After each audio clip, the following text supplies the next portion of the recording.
नमस्कार सभी दोस्तों का स्वागत है आपके अपने प्लेटफॉर्म माइंड मैप पर। अब आज जब मैं ये वीडियो बना रहा हूं आप सभी के लिए 28 तारीख और एक और मॉडल पेपर, जो मॉडल पेपर नहीं, ये आरपीएससी का पेपर है और आरपीएससी के पेपर की टक्कर कोई नहीं कर सकता। आप कितने भी मॉडल पेपर दे लो, लेकिन जब तक आरपीएससी के पेपर नहीं देखोगे तब तक पता नहीं चलेगा कि कैसा लेवल रहने वाला है। आज जिस वीडियो को मैं बताने जा रहा हूं, जहां से 7 सितंबर को सेम ट्रेंड के ऊपर आधारित आपका पेपर देखने को मिलेगा। तो पूरे 100 क्वेश्चंस हैं जिसके ऊपर हम बात करेंगे। अंतिम 10 दिन आप सभी के साथ में हूं, आज पूरे 100 प्रश्न, ताकि आपको मैं कट ऑफ पार करा दूं। देखो यहां आप सभी की मदद के लिए मैं बता दूं आप सभी को कि राजस्थान जीके है वो आपके 50 क्वेश्चन है। 100 क्वेश्चन में से 50 क्वेश्चन राजस्थान जीके के हैं, जिसमें राजस्थान की हिस्ट्री है, राजस्थान की कल्चर है, राजस्थान की ज्योग्राफी है। फिर आती है आपकी राजस्थान की पॉलिटी और करंट अफेयर्स। 10 50 क्वेश्चन। तो भाई राजस्थान की ज्योग्राफी 12 घंटे मदन सर देख लेना, और राजस्थान की हिस्ट्री कल्चर के लेटेस्ट आरपीएससी के क्वेश्चंस डिटेल थ्योरी के साथ में मैंने आप सबको करवा रखे हैं। ये आपके 30 क्वेश्चन कवर हो जाते हैं। 10 क्वेश्चन आपके यहां से राजस्थान करंट अफेयर्स से कवर हो जाएंगे। इंडिया जीके की एक मैं मैराथन लगा दूंगा, एक लगा दूंगा साइकोलॉजी की कंप्लीट। पिछले जितने भी पेपर हुए हैं सेकंड ग्रेड के, हो गया तुम्हारा बेड़ा पार। कर दो अपने इस चैनल को सब्सक्राइब। यहां हम बात करेंगे A to Z सिलेबस के अकॉर्डिंग, सिलेबस के अकॉर्डिंग। और जो पेपर आरपीएससी ने दिया था, पहले थोड़ा सा आप लोगों को वहां ले चलता हूं। ये पेपर था भाई, है ना। पेपर कौन सा था सर? ये वाला पेपर, है ना। यहां हम बात करें, ये पेपर आपके 30 जुलाई को हुआ था। सबसे पहले प्रश्न पे आगे बढ़ूं उससे पहले थोड़ा पता बताना चाहिए आप लोगों को कि कौन सा पेपर है। 30 जुलाई 2023। अब इसमें भी लफड़ा हुआ था 2022 के एंड में, जब पेपर लीक हो गया था वापस पेपर हुआ था। तो 30 जुलाई को वापस हुआ था 2:30 से 4:30। तो ये पेपर है। इस पेपर में बात करें तो ये पहला प्रश्न है आपका, तिलवाड़ा का मेला किस लोक देवता की स्मृति में भरता है? तो आज आंसर करें सभी साथी, आज बढ़िया आंसर करेंगे। और पूरा एक 100 क्वेश्चन है जिसको हम आराम से डिटेल में पढ़ेंगे। ठीक है भाई। कुछ प्रश्न आपको सरल लगेंगे। राजस्थान का जो सेगमेंट है वो आपके कितना है? राजस्थान का सेगमेंट 50 क्वेश्चंस का है। 23 क्वेश्चन इंडिया जीके के और 20 क्वेश्चन साइकोलॉजी के। तो यहां हम बात करें, आप तो आंसर मलिनाथ जी बता दोगे, लेकिन मैं सारी इंफॉर्मेशन यहां पर लेकर आया हूं A to Z, है ना। तो आ जाइए सारे बच्चे, मैं स्टार्ट करने जा रहा हूं। हाँ जी, तैयार हो? ओके। पूरी व्याख्या लिख के लाया हूं ताकि मुझे समय ज्यादा है यहां पर खराब ना करना पड़े। मैं फटाफट आपको बता दूं, ये पीडीएफ भी मिल जाएगी। तिलवाड़ा का मेला निम्न में से किस लोक देवता की स्मृति में बढ़ता है? तो ये आपके मल्लीनाथ जी की स्मृति में बढ़ता है। लेकिन मल्लीनाथ जी के बारे में भी सारे फैक्ट है, और इसके साथ साथ जो अपने ऑप्शन में दिए हुए, देखो माव जी हैं, देवनारायण जी हैं, फत्ता जी हैं। तो मैं यहां पर आपके माव जी, देवनारायण जी और इसके साथ साथ वीर फत्ता जी, इनके बारे में भी फैक्ट लिख करके लाया हूं। यहां हम बात करें तिलवाड़ा का मेला सर कब से कब तक लगता है?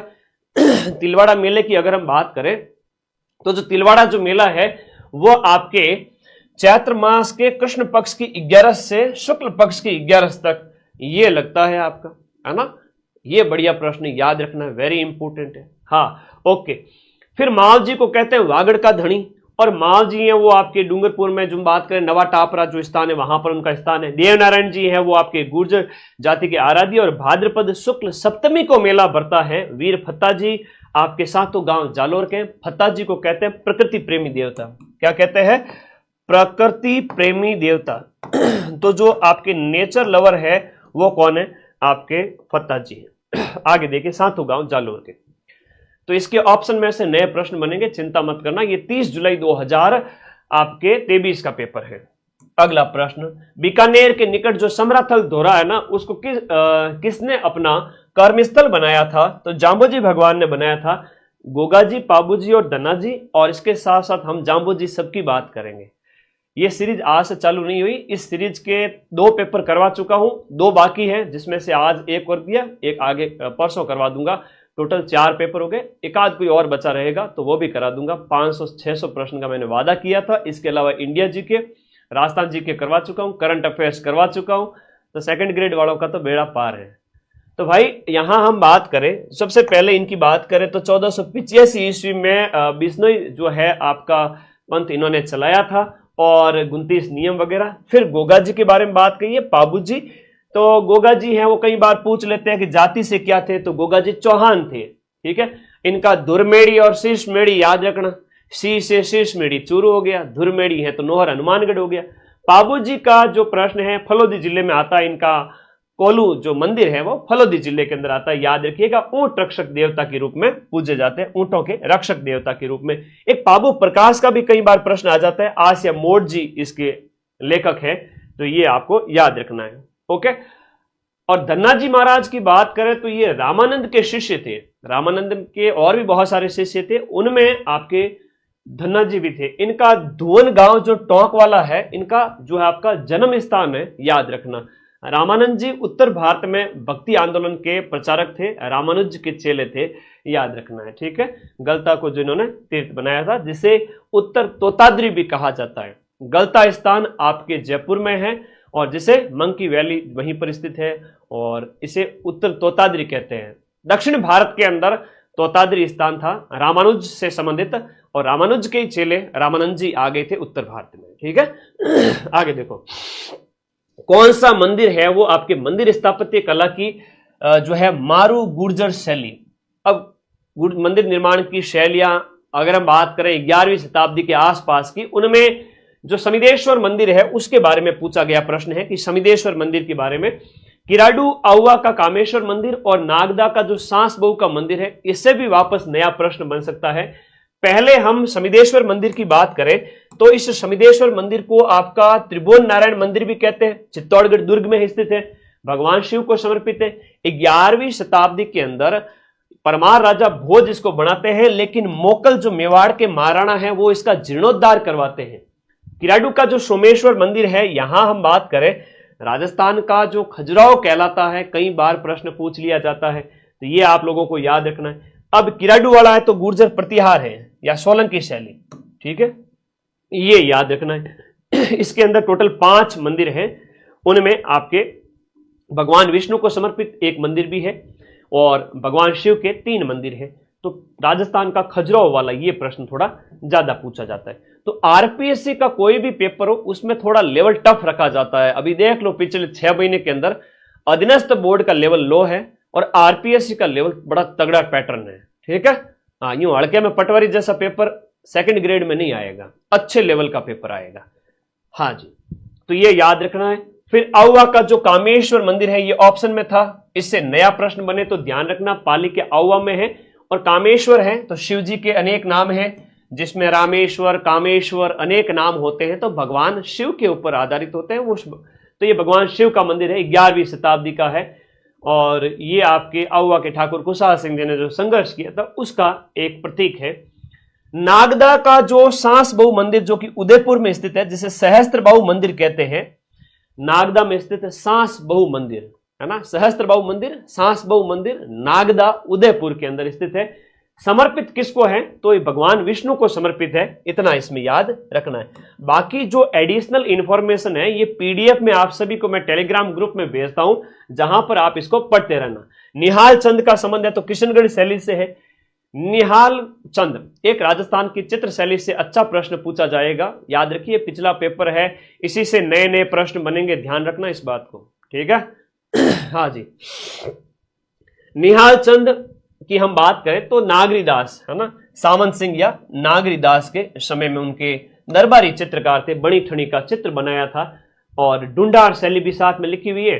तो डुंडार शैली के अंदर कहते हैं कि भाई मुगल शैली का ज्यादा प्रभाव देखने को मिलता है, और भी बहुत सारी बातें। डुंडार शैली की अनेक उप शैलियां हैं, जिनमें हम बात करें उनियारा वगैरह है, जयपुर है, अलवर है, ये सारी आ जाती है। एक प्रश्न ये भी आता है कि जो पोर्ट्रेट है या जो आदमकद चित्र है वो कौन सी चित्र शैली की विशेषता है, मतलब आदमी की, जैसे आदमी हो गया 6 फीट का है, 5.5 फीट का है, 7 फीट का है, उसके बराबर की फोटो, ये आपके आमेर जयपुर चित्र शैली से संबंधित है। मेवाड़ शैली से संबंधित पूछे तो एक सबसे पुराना चित्र है श्रावक प्रतिक्रमण सूत्र चूर्णी, और इसका तो हो जाता है चित्रकार की हम बात करें साहिब राम। मेवाड़ का क्या है, साहिब दीन है, यहां का है तो आपका साहिब राम है, इसका साहिब राम है, और मेवाड़ का पूछे तो वो आपका साहिब दीन है। तो मेरे बच्चे याद रखना इन चीजों को, मैंने तुमसे कहा था नए नए प्रश्न बनेंगे। अभी तो है 2000 पद और जुलाई 2026 के अंदर है 6500 पद। बिंदास होके पेपर दे के आना है। मेवाड़ शैली के रंग वगैरह कौन से, चित्रकार वगैरह, जैसे मेवाड़ के चित्रकारों में साहिबदीन का नाम यहां पर आपसे पूछा गया है। तो जगत सिंह फर्स्ट का काल है गोल्डन टाइम। इसको एडिशनल इंफॉर्मेशन इसलिए लाया ताकि आप लोग पढ़ते रहो। हाड़ौती शैली का भी अलग से दिया गया है, जहां पर कोटा बूंदी शैली है। अब कोटा शैली है नारियों द्वारा शिकार के दृश्य, बूंदी शैली है तो पशु पक्षियों की शैली है। स्वर्ण काल किसका क्या है पढ़ लेना, है ना। बूंदी शैली है वो आपकी पक्षी शैली के नाम से जानी जाती है, मतलब पक्षियों के चित्र बड़े इंपॉर्टेंट हैं बूंदी के अंदर। राजस्थान के अंदर त्योहारों की जो है शुरुआत तो श्रावणी तीज से मानी जाती है। श्रावण मास के शुक्ल पक्ष की तीज जो होती है वो छोटी तीज होती है, और बड़ी तीज है तो भादवे के महीने में कृष्ण पक्ष की तीज होती है। चैत्र, वैशाख, ज्येष्ठ, आषाढ़, श्रावण और छठा महीना है वो भादवे का महीना है। भादवे के कृष्ण पक्ष की तीज है वो क्या है भाई, भादवे के कृष्ण पक्ष की तीज जो है वो आपकी बड़ी तीज, उजली तीज, बूंदी की फेमस है ना, सातुड़ी तीज, उसके अलग अलग नाम है। ये आपकी श्रावणी तीज है। तीज त्योहारा बावड़े ले डूबी गणगौर, तो गणगौर के साथ त्योहारों का राजस्थान में समापन माना जाता है और तीज से शुरुआत मानी जाती है। हम बात करें तो गणगौर जो है वो शिव और पार्वती के मिलन का प्रतीक है। 18 दिन तक मनाया जाता है। चैत्र महीने में शुक्ल पक्ष की तृतीया को मनाया जाता है, और भी बहुत सारी चीजें इसके संबंध में बताई गई है। ठीक है,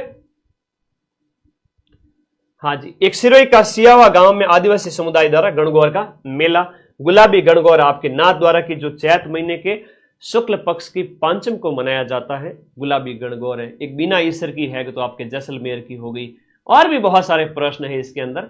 और चैत्र में तो रानी रूठ गई थी राज सिंह की, उसकी बात करें तो वैशाख के अंदर मनाया था आपका जो है बिना त्योहार के भी जो है मेवाड़ में गणगौर मनाई गई थी। तो वो प्रश्न भी कई बार आता है। खैर आप लोग याद रखें, शीतला माता मंदिर का निर्माण किसने करवाया, तो माधो सिंह सेकंड मत कर देना, माधो सिंह फर्स्ट है। माधो सिंह सेकंड तो जयपुर का बब्बर शेर है जिसने एक जैसी अपनी 9 रानियों के लिए 9 महल निर्माण करवाए, है ना। 9 पासवानों के लिए 9 महल नाहरगढ़ के अंदर, वो माधो सिंह सेकंड था। लेकिन ये माधो सिंह फर्स्ट है जिसने शीतला माता का मंदिर बनवाया, जो चाकसू सेल की डूंगरी वहां पर स्थित है। तो ये तुम लोगों के लिए एक्स्ट्रा नोट्स हैं। कोई बच्चा मेरे दिए हुए 5-7 पेपर आरपीएससी ने 2022-23 में जो पेपर करवाए थे, उन 2022-23 के जो जीके के 5 से 7 पेपर है, वो 700 प्रश्न अगर कोई बच्चा डिटेल व्याख्या के साथ पढ़ के चला जाता है तो उसका सिलेक्शन पक्का है। बाकी तुम्हारे एग्जाम से पहले मैं बढ़िया बढ़िया नोट्स लेके आऊंगा, सिर्फ 1-1 घंटे की क्लास, एग्जाम से सिर्फ 2 दिन पहले, ताकि तुम्हें एग्जाम से पहले याद रहे, भूलो नहीं। 1 घंटे का काम है, बस देख लेना। लेटेस्ट डाटा जो आपके इंडिया ज्योग्राफी के संबंध में, अर्थव्यवस्था के संबंध में, और भी बहुत कुछ है। ठीक है, ओके। हाँ, 2nd ग्रेड जीके का अपना कोर्स बेटा स्टार्ट हो चुका है, नया बैच शुरू हो चुका है। 7 तारीख के बाद में ज्वाइन कर लेना नए वाले बच्चे। जीके एसएसटी है, जीके प्लस हिंदी भी है, इंग्लिश भी है। चलो ये याद रखना, हरियाली तीज है वो आपके जो है सिंजारा तीज है, छोटी तीज, श्रावणी तीज, श्रावण मास की अमावस्या के बाद तीसरा दिन पड़ता है। अमावस्या मतलब कृष्ण पक्ष को आती है तो वो शुक्ल पक्ष में हो जाती है। एक पीडीएफ के लिए आप लोग परेशान होगे, तो सीधी सी बात है, इसी वीडियो के नीचे देखो एक लिंक पिन किया हुआ है इस क्लास की पीडीएफ। तो इस पे आपको क्लिक करना है। जैसे ही आप इस पे क्लिक करोगे अपने टेलीग्राम ग्रुप में चले जाओगे, जहां पर राजस्थान करंट अफेयर्स जनवरी से लेकर अगस्त तक के 500 प्रश्न भी डाले हुए हैं, और राजस्थान करंट अफेयर्स जनवरी से लेकर के अगस्त तक की थ्योरी भी डाली हुई है। 2nd ग्रेड में सर कितने क्वेश्चन मिला दोगे आप, मैं 10 में से 8 से 9 प्रश्न मिला दूंगा राजस्थान करंट अफेयर्स के। इसकी पीडीएफ 25 अगस्त को डाली हुई है। 25 अगस्त ज्यादा दूर नहीं है, 3 दिन पहले ही डाली थी। फटाफट क्लिक करो, नीचे जो लिंक दिया हुआ है आपके फोन में देखो, टेलीग्राम में जाओ और जाते ये 2 पीडीएफ का प्रिंट निकलवा लो। मेरे प्यारे भाई बहनों, हाथ जोड़ता हूं, पढ़ लेना यार करंट अफेयर्स। 10 क्वेश्चन में से बेड़ा पार मैं करा दूंगा। करंट के ये 10 क्वेश्चन है और मेरी 12 घंटे की पीडीएफ जो हिस्ट्री कल्चर की है वो भी 25 तारीख के आसपास डाली हुई है, वो भी पढ़ लेना। 30 क्वेश्चन हिस्ट्री कल्चर और ज्योग्राफी के, 10 प्रश्न करंट अफेयर्स के, 10 प्रश्न पॉलिटी के हैं, 50 क्वेश्चन 100 में से। इतना तो बेड़ा पार है। साइकोलॉजी तो आवे था लोगों ने, को नहीं आवे गई, रीट देन आया हो तो बेड़ा तो पार लागी। राजस्थान जी के और करंट हो और पचे एक साइकोलॉजी, ठीक है। घणो ही आशीर्वाद है था लोगों ने, ठीक है, घणो ही आशीर्वाद है। तो जाओ ज्वाइन करो फटाफट टेलीग्राम। अगला प्रश्न है कि सिरोही राज्य का राजस्थान में पूर्ण विलय कब हुआ? एकीकरण के अंतिम चरण के अंदर 1 नवंबर 1956 को यहां पर बी ऑप्शन छठे क्वेश्चन के अंदर हो जाता है। अब एकीकरण का जो अंतिम विलय सिरोही का राजस्थान में जो विलय 2 चरणों में हुआ, पहला तो आपका 25 जनवरी 1950 को, और देखो फिर हातल गांव जो है ना, वो गोकुल भाई भट्ट का जो गांव है वो इस चरण के अंदर यहां शामिल नहीं हुआ, तो वो बंबई प्रांत में चला गया था। तो इन्होंने विरोध किया, राजस्थान के गांधी कहलाते हैं, तो फिर वो हातल गांव वापस शामिल हुआ था और सिरोही का पूरी तरह से विलय है 1 नवंबर 1956 में एकीकरण के 7वें चरण में राजस्थान के अंदर शामिल हो गया था। आई बात समझ में? हाँ, तो लोड नहीं लेना दिमाग में, इतना तो छोटो सो दिमाग, ज्यादा लोड लो दिक्कत हो जाए। नॉर्मली पढ़ाई करनी है, राजस्थान जी के करंट अफेयर साइकोलॉजी पढ़ के जाओ, फर्स्ट पेपर में आराम से डंके की चोट पे पास करोगे। आगे आ जाओ। गौरी नृत्य का संबंध किस जनजाति से? अभी एक बहुत शानदार प्रश्न पूछा गया था कि भीलों के द्वारा गौरी नृत्य खेला जाता है। गौरी नृत्य है वो आपके जिसे राई नृत्य भी कहते हैं, भील जनजाति का है। इसमें नृत्य नाटिकाएं होती है, कम से कम 8-9 नृत्य नाटिकाएं होती है। और अभी आरपीएससी ने एक पेपर पूछा था, उसमें कहा था इसमें 24 नाटिकाएं होती है, वो ऑप्शन गलत था। बाकी उसमें ऑप्शन जो दिए गए थे कि जब ये डांस करते हैं ना, जब ये डांस करते हैं तब लोग हैं वो नंगे पांव रहते हैं। क्या रहते हैं? नंगे पांव रहते हैं। 40 दिन तक किसी भी प्रकार का है ना सांसारिक जीवन नहीं जीते, भक्ति करते हैं, राम राम राम राम राम, मांसाहार नहीं करते, शराब नहीं पीते और भी कई सारा व्रत रखते हैं 40 दिन तक। और ये कब चलता है? आपके जो है आपके सावन और भाद्रपद के महीने में, रक्षाबंधन के जस्ट बाद में, ठीक है। और ये प्रश्न आया है बड़ा शानदार लेवल का, सिर्फ नाटिकाओं की संख्या में चेंज किया गया, बाकी आपको याद रखना। कालबेलिया डांस यहां पर दिया गया है, तो कालबेलिया डांस को 2010 में यूनेस्को की अमूर्त विरासत में शामिल किया था। बंजारा नृत्य खाना बदोश बंजारों का है, गरासियों का नृत्य वालर है। अहिरवाटी, बाकी नोट्स तो आप लोग पढ़ लोगे ना, मैं आप लोगों के लिए जो क्वेश्चन जो पूछे गए थे उनका लेवल, उसके ऑप्शन से जो नए प्रश्न बन सकते हैं वो सब डिटेल व्याख्या में लिख रखा है। और मुझे नहीं लगता कि इतनी डिटेल व्याख्या में एक साथ कोई भी आपको देता होगा ना, तो आप लोगों के लिए सारी चीजें अवेलेबल करवाई है।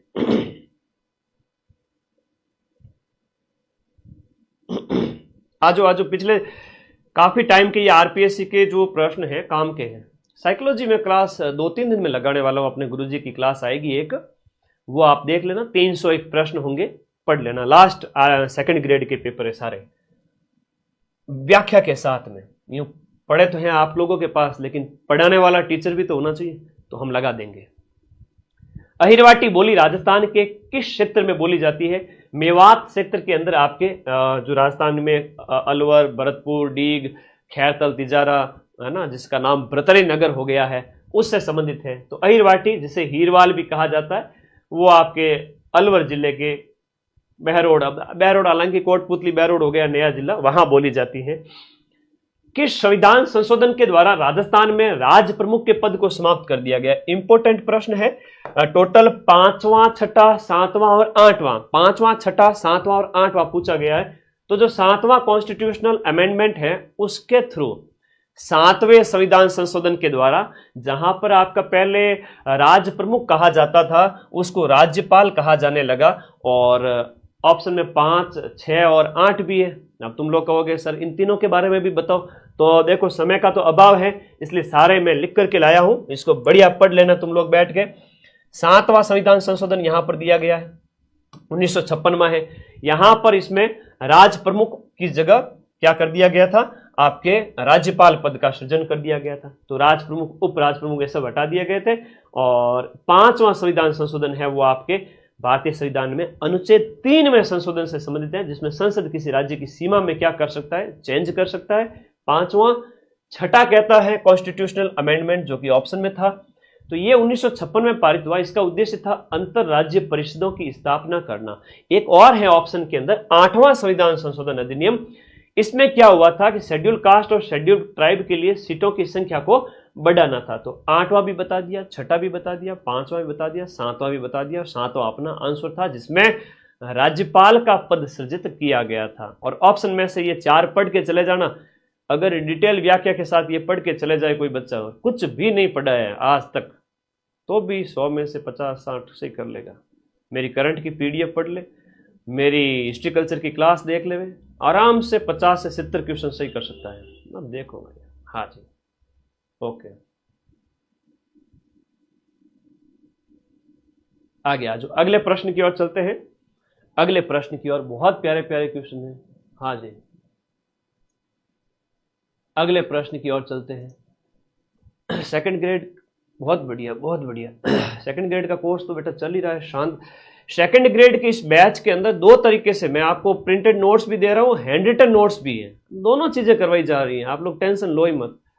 मदन सर कभी भी आप लोगों के साथ धोखा नहीं करेंगे। हमेशा 2 तरह की चीजें हैं, प्रिंटेड नोट्स भी दे रहा हूं जो एक साथ उपलब्ध होते हैं, पहले पढ़ लो, और दूसरी चीज है हाथ से लिखे हुए जो 6 महीने तक बैच चलेगा। ठीक है, हाँ, तो बेटा परेशान तो होना ही नहीं है। 6 महीने तक वापस वही चीज जो प्रिंटेड नोट्स में, उसको एक एक दिन रोज खड़े होकर रोज क्लास आएगी और हैंड रिटन नोट्स में उपलब्ध करवाई जाएगी। ठीक है, तो उसकी टेंशन मत लो तुम, वो मेरे पे छोड़ दो। 2 तरह के नोट्स है मेरे पास। राज्यपाल द्वारा प्रख्यापित जो अध्यादेश की मंजूरी आवश्यक है, तो राज्यपाल का जो अध्यादेश है उसकी हम बात करें, जैसे सेंट्रल लेवल पे बात करें, संसद के द्वारा अनुमति आवश्यक है, वरना फिर वो कानून नहीं रहेगा। ऐसे के ऐसे आपके राज्य विधानमंडल की अनुमति बहुत जरूरी है। 123 है वहां पर सेंट्रल लेवल पर, और स्टेट लेवल पर जो है अनुच्छेद 213 राज्यपाल है वो क्या ला सकता है, अध्यादेश ला सकता है, और पुनः बैठक के 6 सप्ताह के भीतर है वो अनुमोदित करना जरूरी है। नहीं तो 6 सप्ताह है, 6 महीने नहीं है, 6 सप्ताह में अनुमोदन बहुत जरूरी है सदन का, जो आपके राज्य विधानसभा की बात हो रही है, वरना फिर वो कानून नहीं रहेगा। क्वेश्चन नंबर आपका 11 कहा जा रहा है। क्वेश्चन नंबर 11 है वो आपका डिलीट हुआ था। क्वेश्चन नंबर 11 डिलीट हुआ था आरपीएससी के द्वारा। आपातकाल के दौरान राजस्थान के मुख्यमंत्री कौन थे? 1 से ज्यादा थे, इसलिए ऑप्शन डिलीट हुआ। और आपातकाल का आगे डिटेल में व्याख्या लेकर आया हूं, जहां से आप आराम से समझ सकते हो, कोई बड़ी बात नहीं है। ठीक है, ओके, चलो, क्योंकि 1 से ज्यादा जब ऑप्शन आ जाए तो वो प्रश्न अपने आप डिलीट माना जाएगा। दो ऑप्शन सही हो रहे हैं तो फिर क्या है। अभी हम बात करेंगे आपातकाल। आपातकाल वाला सीधा प्रश्न आएगा। जो 4 आपातकाल लगे हैं, राष्ट्रपति शासन राजस्थान के अंदर लगे हैं, उस समय के सीएम कौन थे, उस समय के राज्यपाल कौन थे, कितनी कितनी अवधि के लिए लगा। और आरपीएससी तो इतना खतरनाक है कि टाइम भी पूछ लेता है, सबसे ज्यादा समय तक कौन सा रहा था, पहला, दूसरा, तीसरा, चौथा। अब उसमें कितने दिन तक वो काउंट करना पड़ा। तो 4 तरह के प्रश्न पूछे जाते हैं। क्वेश्चन नंबर जो आपका 12 है, ये भी आपका डिलीट हुआ था प्रश्न। सिर की पगड़ी है, वस्त्र है, ये जो है ना प्रश्न, सिर का पहनावा, ये प्रश्न डिलीट हुआ था, है ना। सिर का पहनावा, ये प्रश्न भी आरपीएससी के जब अंतिम आंसर की देखते हो तो उसमें डिलीट माना गया था। ठीक है, ये प्रश्न डिलीट माना गया था। हाँ, एसएसटी की एक क्लास लगाऊंगा जिसमें फिलोसॉफी होगी, सोशियोलॉजी होगी, पबएड होगा, पॉलिटिकल साइंस होगा, इकोनॉमिक्स होगी। मैं मेरी तरफ से जितना कर सकता हूं 4-5 घंटे में शॉर्ट नोट्स, ताकि रिवीजन बढ़िया हो जाए। ठीक है, हिंदी साहित्य और इंग्लिश लिटरेचर, उसकी भी मैं एक क्वेश्चंस की मैराथन लगाऊंगा। मैं 3 सब्जेक्ट का कोर्स करवाता हूं, बाकी सब्जेक्ट में नहीं करवाता, तो करवाएंगे। ठीक है, ओके। तो ये आपका यहां पर क्वेश्चन नंबर 12 में जो है ऑप्शन डिलीट माना गया था। ठीक है, ओके। खंगा एक वेशभूषा से ही संबंधित है, लेकिन दिए गए ऑप्शन में सेट नहीं हो रहा है। यहां पर आरपीएससी राजस्थान लोक सेवा आयोग के बारे में तीनों ही कथन दिए गए हैं कि लोक सेवा आयोग है वो अध्यादेश के द्वारा, लोक सेवा आयोग एक अध्यादेश के द्वारा 20 अगस्त 1949 को प्रभाव में आया, और फिर वो लागू होना का काम करना स्टार्ट किया था, वो दिसंबर में स्टार्ट किया था। ये ध्यान रखना, दिसंबर में काम करना स्टार्ट किया था। तो इसकी स्थापना है वो आपका दिसंबर 1949 में होती है। बिल्कुल सही है दोनों। जयपुर, जोधपुर और बीकानेर में लोक सेवा आयोग है वो 16 अगस्त 1949 को समाप्त कर दिए गए। तो ये भी सही कथन है, तीनों ही ऑप्शन इसके अंदर सही है दिए गए ऑप्शन में। अब कहते हैं गुरुजी आरपीएससी तो कथन देती है और हमें लगता है आरपीएससी से डर। अरे भाई क्यों डरते हो, आरपीएससी बहुत सीधी है। आरपीएससी तो ऐसे ऑप्शन देती है जिसमें छेड़छाड़ की संभावना रहती है। छेड़छाड़ की संभावना का मतलब है डाटा में चेंज कर देगी। डाटा का मतलब है यहाँ महीना है वो आपका दिसंबर की जगह नवंबर कर देगी, 1949 की जगह 1948 कर देगी। आरपीएससी बहुत भोली है, बहुत सीधी है। जिस ट्रिक को हम 10 साल पहले जान गया था मैं मेरी बात करूं, जिस ट्रिक को मैं 10 साल पहले जान गया था सिविल के एग्जाम के अंदर, वो आरपीएससी अब लेके आ रही है। और लोग कहते हैं कि आरपीएससी का पेपर कठिन आता है और अपन मिला देते हैं उसमें 90% क्वेश्चन। फर्स्ट ग्रेड के प्रूफ टेलीग्राम पे 24 जून 2025 को टेलीग्राम में देखना मिल जाएंगे, मैंने डाले हैं। आरएस प्री में सबसे ज्यादा प्रूफ दिए, अब उससे बड़ा तो है नहीं ना सेकंड ग्रेड का पेपर। अब तुम कहो तो पेपर से पहले आपको इतनी मेहनत करा दूं कि सारे क्वेश्चन मिल जाए। तो चलो 7 तारीख को मिलेंगे बढ़िया प्रूफ के साथ में, टेंशन लेनी नहीं। लोक सेवा आयोग की बात है वो आपके यहां पर अनुच्छेद 315 से आपके 323 के अंदर कही गई है और ये अनुच्छेद आपका 14 जो संविधान का भाग 14 के अंदर है। ये सारी बातें हैं स्टेट पब्लिक सर्विस कमीशन की। और अब संख्या कितनी हो गई है ना, अब संख्या कितनी हो गई है भाई, अब अध्यक्ष सहित है वो हम बात करें 10+1 यानी कि अब संख्या वो 11 है। और आरपीएससी के हेड का प्रश्न भी आया था अभी है वो आपके उत्कल रंजन साहू है वर्तमान में लेटेस्ट। हालांकि पटवारी के पेपर में अधीनस्थ बोर्ड ने पूछे थे, छोटा प्रश्न है लेकिन याद रखो। संघ देखो, संघ और संयुक्त आयोग की नियुक्ति राष्ट्रपति करता है, लेकिन राज्यों के जो आयोग के सदस्यों की नियुक्ति है वो कौन करेंगे, राज्यपाल करेंगे। हटाने की शक्ति है वो यहां पर दी गई है, स्वतंत्रता से मुक्त है और ये राज्यपाल के संबंध में बताया गया। तो स्टेट में राष्ट्रपति है, यहां राज्यपाल है। थोड़ा आरपीएससी को अच्छा पढ़ के जाना है, बार बार प्रश्न आ रहा है सर आरपीएससी के बारे में कितना पढ़े। पिछले 5-7 जो पेपर हुए उसमें मैंने जो डिटेल व्याख्या दी है कम से कम वही पढ़ लो, बहुत है, विद लेटेस्ट अपडेट डाटा। आगे आ जाओ। राजस्थान राज्य मानवाधिकार आयोग के संबंध में कौन सा कथन यहां पर गलत है। आयोग के संबंध में एक आयोग का प्रश्न आएगा, मानवाधिकार आयोग के संबंध में, जिसके वर्तमान हेड है वो गंगाराम मूलचंदानी है। और अभी एक प्रश्न पूछा गया था, इसके अंदर टोटल सदस्य कितने होते हैं, 1+2, तो अच्छा प्रश्न आया था है ना, तो ऐसा भी आता है। कुल 3 सदस्य, ये प्रश्न जस्ट अभी पूछा गया था, 1+2 बराबर टोटल 3। ये राजस्थान पॉलिटी का प्रश्न है ना, ये अभी पूछा था 1.5-2 महीने पहले फर्स्ट ग्रेड के पेपर में, कथन दे दिए गए थे। तो इतना तो पढ़ना पड़ेगा भाई, है ना। तो मानवाधिकार जो आयोग है, ह्यूमन राइट कमीशन है, वो 2000 में स्थापित होता है, बिल्कुल सही है। अध्यक्ष सहित कुल 3 है, 1+2 तो टोटल हो गए 3। मानवाधिकार आयोग के गठन की अधिसूचना 1999 में जो है अधिसूचना 99 में आई थी और 2000 से कार्यशील हुआ था। और स्वायत्त संस्था है ये, ठीक है, ये क्या है, एक स्वायत्त संस्था हो जाती है, स्वायत्त निकाय है जिसका तरीका अपने वित्तीय स्वायत्ता है, स्वतंत्रता है, ये कहा गया है। अब कार्यकाल का आपसे प्रश्न पूछ सकते हैं, 3 साल या 70 साल, इनमें से जो भी आप पहले हो अपने लेवल पे देख लेना भाई। बात ये है,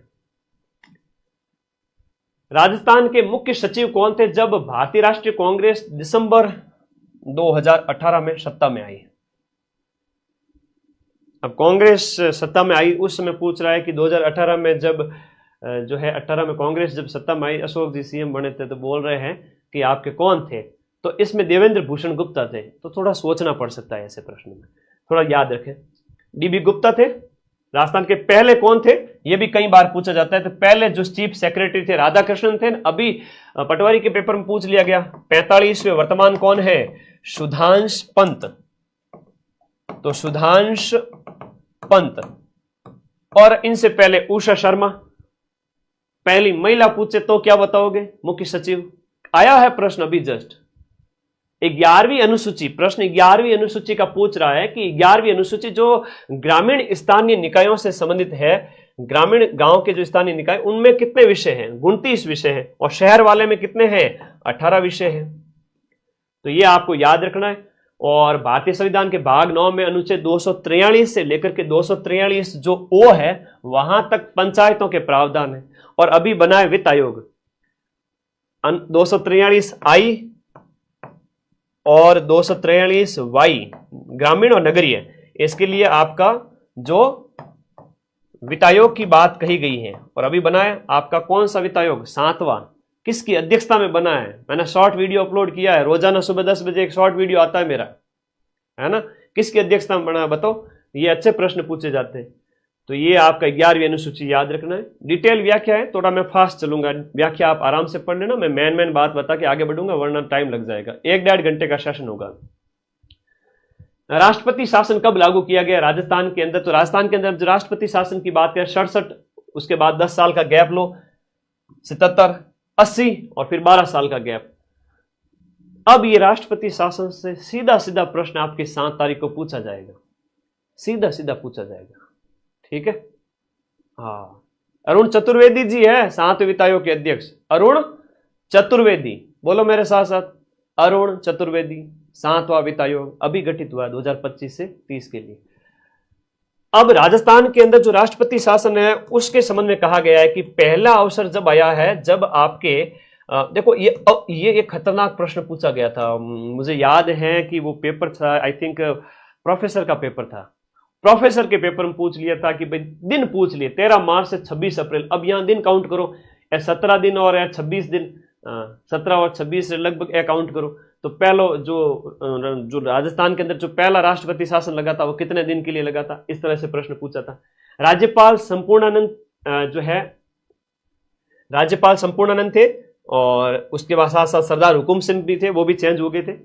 मुख्यमंत्री है वो मोहनलाल सुखाड़िया के अवसर पर, और दूसरा हुआ था आपके 30 अप्रैल से 21 जून तक 77 के टाइम में, जब वेदपाल त्यागी और रघुकुल तिलक 2 राज्यपाल थे, हरिदेव जोशी है यहां पर मुख्यमंत्री थे, और 67, 77, उसके बाद तीसरा आता है।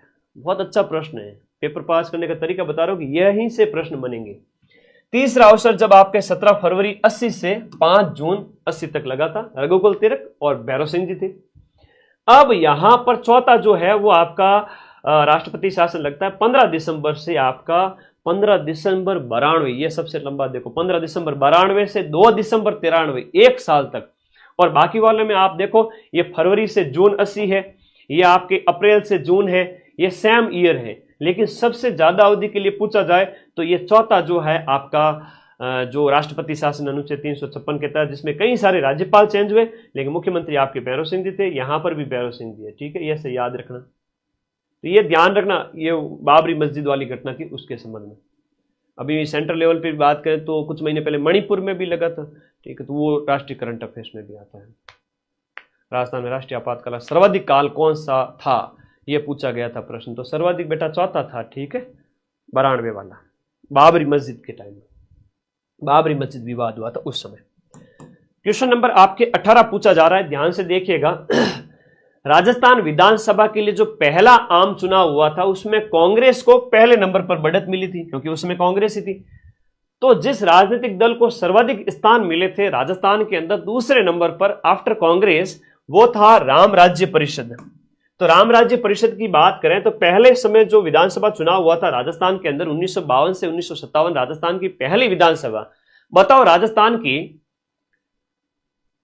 हाँ जी, राजस्थान की जो पहली विधानसभा थी 1952 से 57, उस समय विधानसभा स्पीकर कौन थे, कमेंट करो फटाफट। मैं देखो थारी तैयारी करी के कदल साल भर लगातार पढ़ता आ या गुरुजी डर लागे, डर बेटा साल पहला तैयारी स्टार्ट करो, पच डरनो नहीं पड़े। तो 1952 से 57 प्रथम विधानसभा 140 सीटों के लिए, और इसमें 20 विधानसभा क्षेत्र है वो द्विसदनीय थे, तो टोटल जो संख्या है वो कितनी हो गई थी, 160 हो गई थी, ये याद रखना है। इसमें आपके अलग अलग बंटवारा किया गया, मैं इसमें ज्यादा टाइम खराब नहीं करूंगा। एक धारा सभा भी थी जो अजमेर मेरवाड़ा, हरिभाऊ उपाध्याय वहां के जो है सीएम हुआ करते थे, ये भी आपको याद रखना है। पहली विधानसभा आपके सभी सदस्यों को राज प्रमुख सवाई मानसिंह ने शपथ दिलाई थी, ये याद रख लेना, ठीक है, ओके। पहली बैठक भी लिखी गई है आपकी 29 मार्च 1952 को। कई सारे डाटा हैं जो सीधे सीधे प्रश्न आते हैं, चिंता मत करो, सेकंड ग्रेड तो यूं छुट्टियों में निकलवा दूंगा फर्स्ट पेपर, और एसएसटी की क्लास भी लेके आ रहा हूँ, ठीक है। लाल सिंह सक्तावत, बिल्कुल, पूजा, रमेश, दिनेश, बहुत बढ़िया, राइट आंसर है तुम सभी के। गणेश वासुदेव मावलंकर हैं तो वो लोकसभा के, और यहाँ आपके लाल सिंह सक्तावत। राजस्थान हाल ही में किस राज्यसभा सदस्य को राजस्थान की राज्य स्तरीय जन अभियोग निराकरण समिति का। अब देख करंट के हैं, तो करंट के अंदर क्या है कि कई सारी समितियों के प्रश्न है, और समितियों के प्रश्न है तो वो मैंने करंट की मेरी पीडीएफ में डाल दिया, उससे बाहर प्रश्न नहीं जाएगा। ये नीरज डांगी थे उस समय के, क्वेश्चन नंबर 19 के अंदर। आगे देखो, 2023 में राजस्थान के मुख्यमंत्री ने राजस्थान के कितने शहरों में ग्रीन लंग्स विकसित करने की घोषणा की? उस समय का 13 था। अभी ऐसा कैसा नया प्रश्न पर्यावरण से रिलेटेड करंट अफेयर्स देखो तो उसको छोड़ना ही मत, क्योंकि ऐसे प्रश्न एग्जाम में पिछली बार भी पूछे थे। मैंने वो थ्योरी वाली जो पीडीएफ 25 अगस्त को टेलीग्राम में डाली हुई, कमेंट करो किस किस को मिल गई। मिली नहीं कि अभी तक? इतनी मेहनत की मैंने उसमें, जनवरी से अगस्त राजस्थान करंट, मजाल क्या क्वेश्चन बाहर चला जाए, उसी में से प्रूफ दूंगा, देखना। करंट अफेयर्स के 7 तारीख को रट लो, चाट लो, अभी तो 10 दिन पड़े हैं। रोज एक बार रिवीजन कर लो, 1 घंटा सुबह। अपने आप कहते गुरुजी याद को नहीं हुई, तो करंट अफेयर्स जनवरी और अगस्त तक कैसे याद करें? पढ़ाई अपने आप होगी, है ना। विद्या माता आवे, विद्या माता अपने आप आएगी। रोज पढ़ के छोड़ दिया करो, ये तरीका है। पंचायती राज विभाग के अनुसार राजस्थान के प्रत्येक जिले में औसतन कितनी ग्राम पंचायतें हैं? अभी देखो तो 11,000 प्लस है डाटा, करंट अफेयर्स में मेरा सारा लिखा हुआ है। मिल गई सबको? बहुत बढ़िया, बहुत बढ़िया। तो ये 21वां क्वेश्चन है, उसके अकॉर्डिंग आपके 342 औसतन है हर जिले की। अब लेटेस्ट 41 का पूछेगा, 33 का पूछेगा, तो ऑप्शन में लिखा रहेगा, उसकी आप टेंशन मत लो। टोटल जो 11,300 समथिंग है उसमें भाग दे देना। अगर 33 का पूछे तो, और नहीं पूछे 33 तो 41 का पूछे तो 41 का भाग दे देना, औसतन आ जाएगी। ठीक है, भाग तो देना आता है ना, सिंपल तरीके से भाग देना है, कुछ नहीं करना है। 11,250 के अंदर भाग दे देना। मुख्यमंत्री कामधेनु, देखो योजना के प्रश्न, अच्छे प्रश्न याद कर लेना, करंट अफेयर्स की योजना के प्रश्न, ये आप लोगों के लिए बहुत इंपॉर्टेंट है, योजना के प्रश्न। मुख्यमंत्री कामधेनु पशु बीमा योजना 2023 है, उसके बारे में कौन सा कथन आपका सही नहीं है? पेपर अटेम्प्ट करने का एक बहुत अच्छा तरीका होता है कि पेपर को थोड़ा ढंग से पढ़ा जाए, क्वेश्चन में क्या पूछा जा रहा है। तो यहाँ योजना के बारे में क्वेश्चन पूछा है, तो उस समय के अकॉर्डिंग देखा जाए तो सारे कथन इसमें सही थे, ये और कथन था वो गलत था। 20 लाख से अधिक पशुपालकों को लाभ होने की अपेक्षा थी उस समय। 23-24 के बजट में इसमें 750 करोड़ रुपए दिए गए। अब गुरुजी ये डाटा भी याद रखना पड़ेगा, करना पड़ेगा, लेकिन कुछ एक प्रश्न में अगर नहीं भी रखोगे तो भी चल जाएगा। इस योजना के तहत प्रत्येक पशु के बीमा की सीमा अधिकतम 40,000 है, और ये आपका पशुधन बीमा योजना के बारे में करंट के लेटेस्ट डाटा। ऐसी बहुत सारी योजनाएं हैं जो पशुओं के संबंध में, मैंने उस किताब, उस सिर्फ 40 पेज की पीडीएफ है यार, वही नहीं पढ़ सकते क्या? पढ़नी पड़ेगी तुम सभी को, तुम सबको मेरी कसम है। हाँ, अब तो पढ़नी पड़ेगी, कुछ तो मानते हो ना मुझे। तो रोज सुबह 1 घंटा करंट अफेयर्स 4-5 दिन के लिए पढ़ लेना, अपने आप याद हो जाएगा। सिर्फ हेडिंग, सब हेडिंग, हेडिंग क्या लिखा हुआ है अपने आप याद होगा। प्रिंट आउट निकला के ले आओ, आगे पीछे। क्वेश्चन नहीं पढ़ोगे तो भी चल जाएगा, थ्योरी पढ़नी जरूर, इंपॉर्टेंट है। क्वेश्चन नंबर आपसे 23 पूछा जा रहा है कि 26 जून 2023 को वाणिज्य भवन और नई दिल्ली में आयोजित क्रेता विक्रेता जो गौरव सम्मान समारोह, कोई भी समारोह है उसका प्रश्न अच्छा करके जाना मेरी उस पीडीएफ में से। तो केंद्र सरकार द्वारा राजस्थान के उद्योग और वाणिज्य विभाग को कौन सा पुरस्कार, उस समय ये जैम एक्सीलेंस दिया गया था। तो अवार्ड है और समारोह है, उस पीडीएफ में अच्छे से पढ़ना। अब कई सारे ऐसे समझदार आएंगे बच्चे, हाँ बच्चा कह रहा है कि उस कोचिंग फला फला कोचिंग से कोर्स लिए थे। अब भाई देखो तुम लोग, ऐसा होता है, कई बार होता है कोचिंग के 10 तरह के हथकंडे अपनाई थी। एक बार ईट के अंदर भी एक कांड हुआ था, है ना। जब ये कोचिंग में नाम तो नहीं लेना चाहता, बवाड़ हो जाएगा। खुद ही पेपर लीक करवाया और अपने टेस्ट पेपर में क्वेश्चंस देते गए, 4-5 पेपर में सारे क्वेश्चन दे दिए, और बाद में लोगों ने कहा कि सिलेक्शन तो वहीं से होते हैं। हाँ, कोचिंग ने पैसे छाप लिए। आज भी कहते हैं शिक्षक भर्तियों के लिए कौन सी कोचिंग, कि सर वो कोचिंग। सलाम है भाई, ठीक है, समझ जाओ, समझदार को इशारा ही काफी। आज वो दौर चला गया, आज पेपर लीक करने वाले जेलों में मिलते हैं। तो अपने पैसे बर्बाद ना करें। आप जो भी पीड़ित हैं, बच्चे कह रहे हैं कि, तो प्लीज थोड़ा सावधानी से कोचिंग का चयन करें, ठीक है। अभी एक बार पेपर दे लो, उसके बाद बात करेंगे इसके ऊपर। जो आपका योजना है मुख्यमंत्री चिरंजीवी स्वास्थ्य योजना, समझ गया तो फिर ठीक है। अरे मैं जानता हूं इन कोचिंग्स की औकात, ठीक है ना, रहना तो मेरा भी मुंह खुल जाएगा, ज़्यादा बवाड़ हो जाएगा मार्केट के अंदर, क्योंकि हम कोई 10-15 हज़ार बच्चों को नहीं पढ़ाते, लाखों में पढ़ाते हैं। और मेरे द्वारा बोला गया कोई शब्द फिर बाद में बवाड़ हो, परीक्षा का टाइम है, डिस्टर्बेंस मैं भी नहीं चाहता। किसी और दिन बात करेंगे। खैर छोड़िए, आगे बात करते हैं। वो तो तुम्हारा कमेंट पे कभी नज़र चली जाती है इसलिए मुंह से निकल जाता है, हकीकत में खेल कुछ और ही होता है।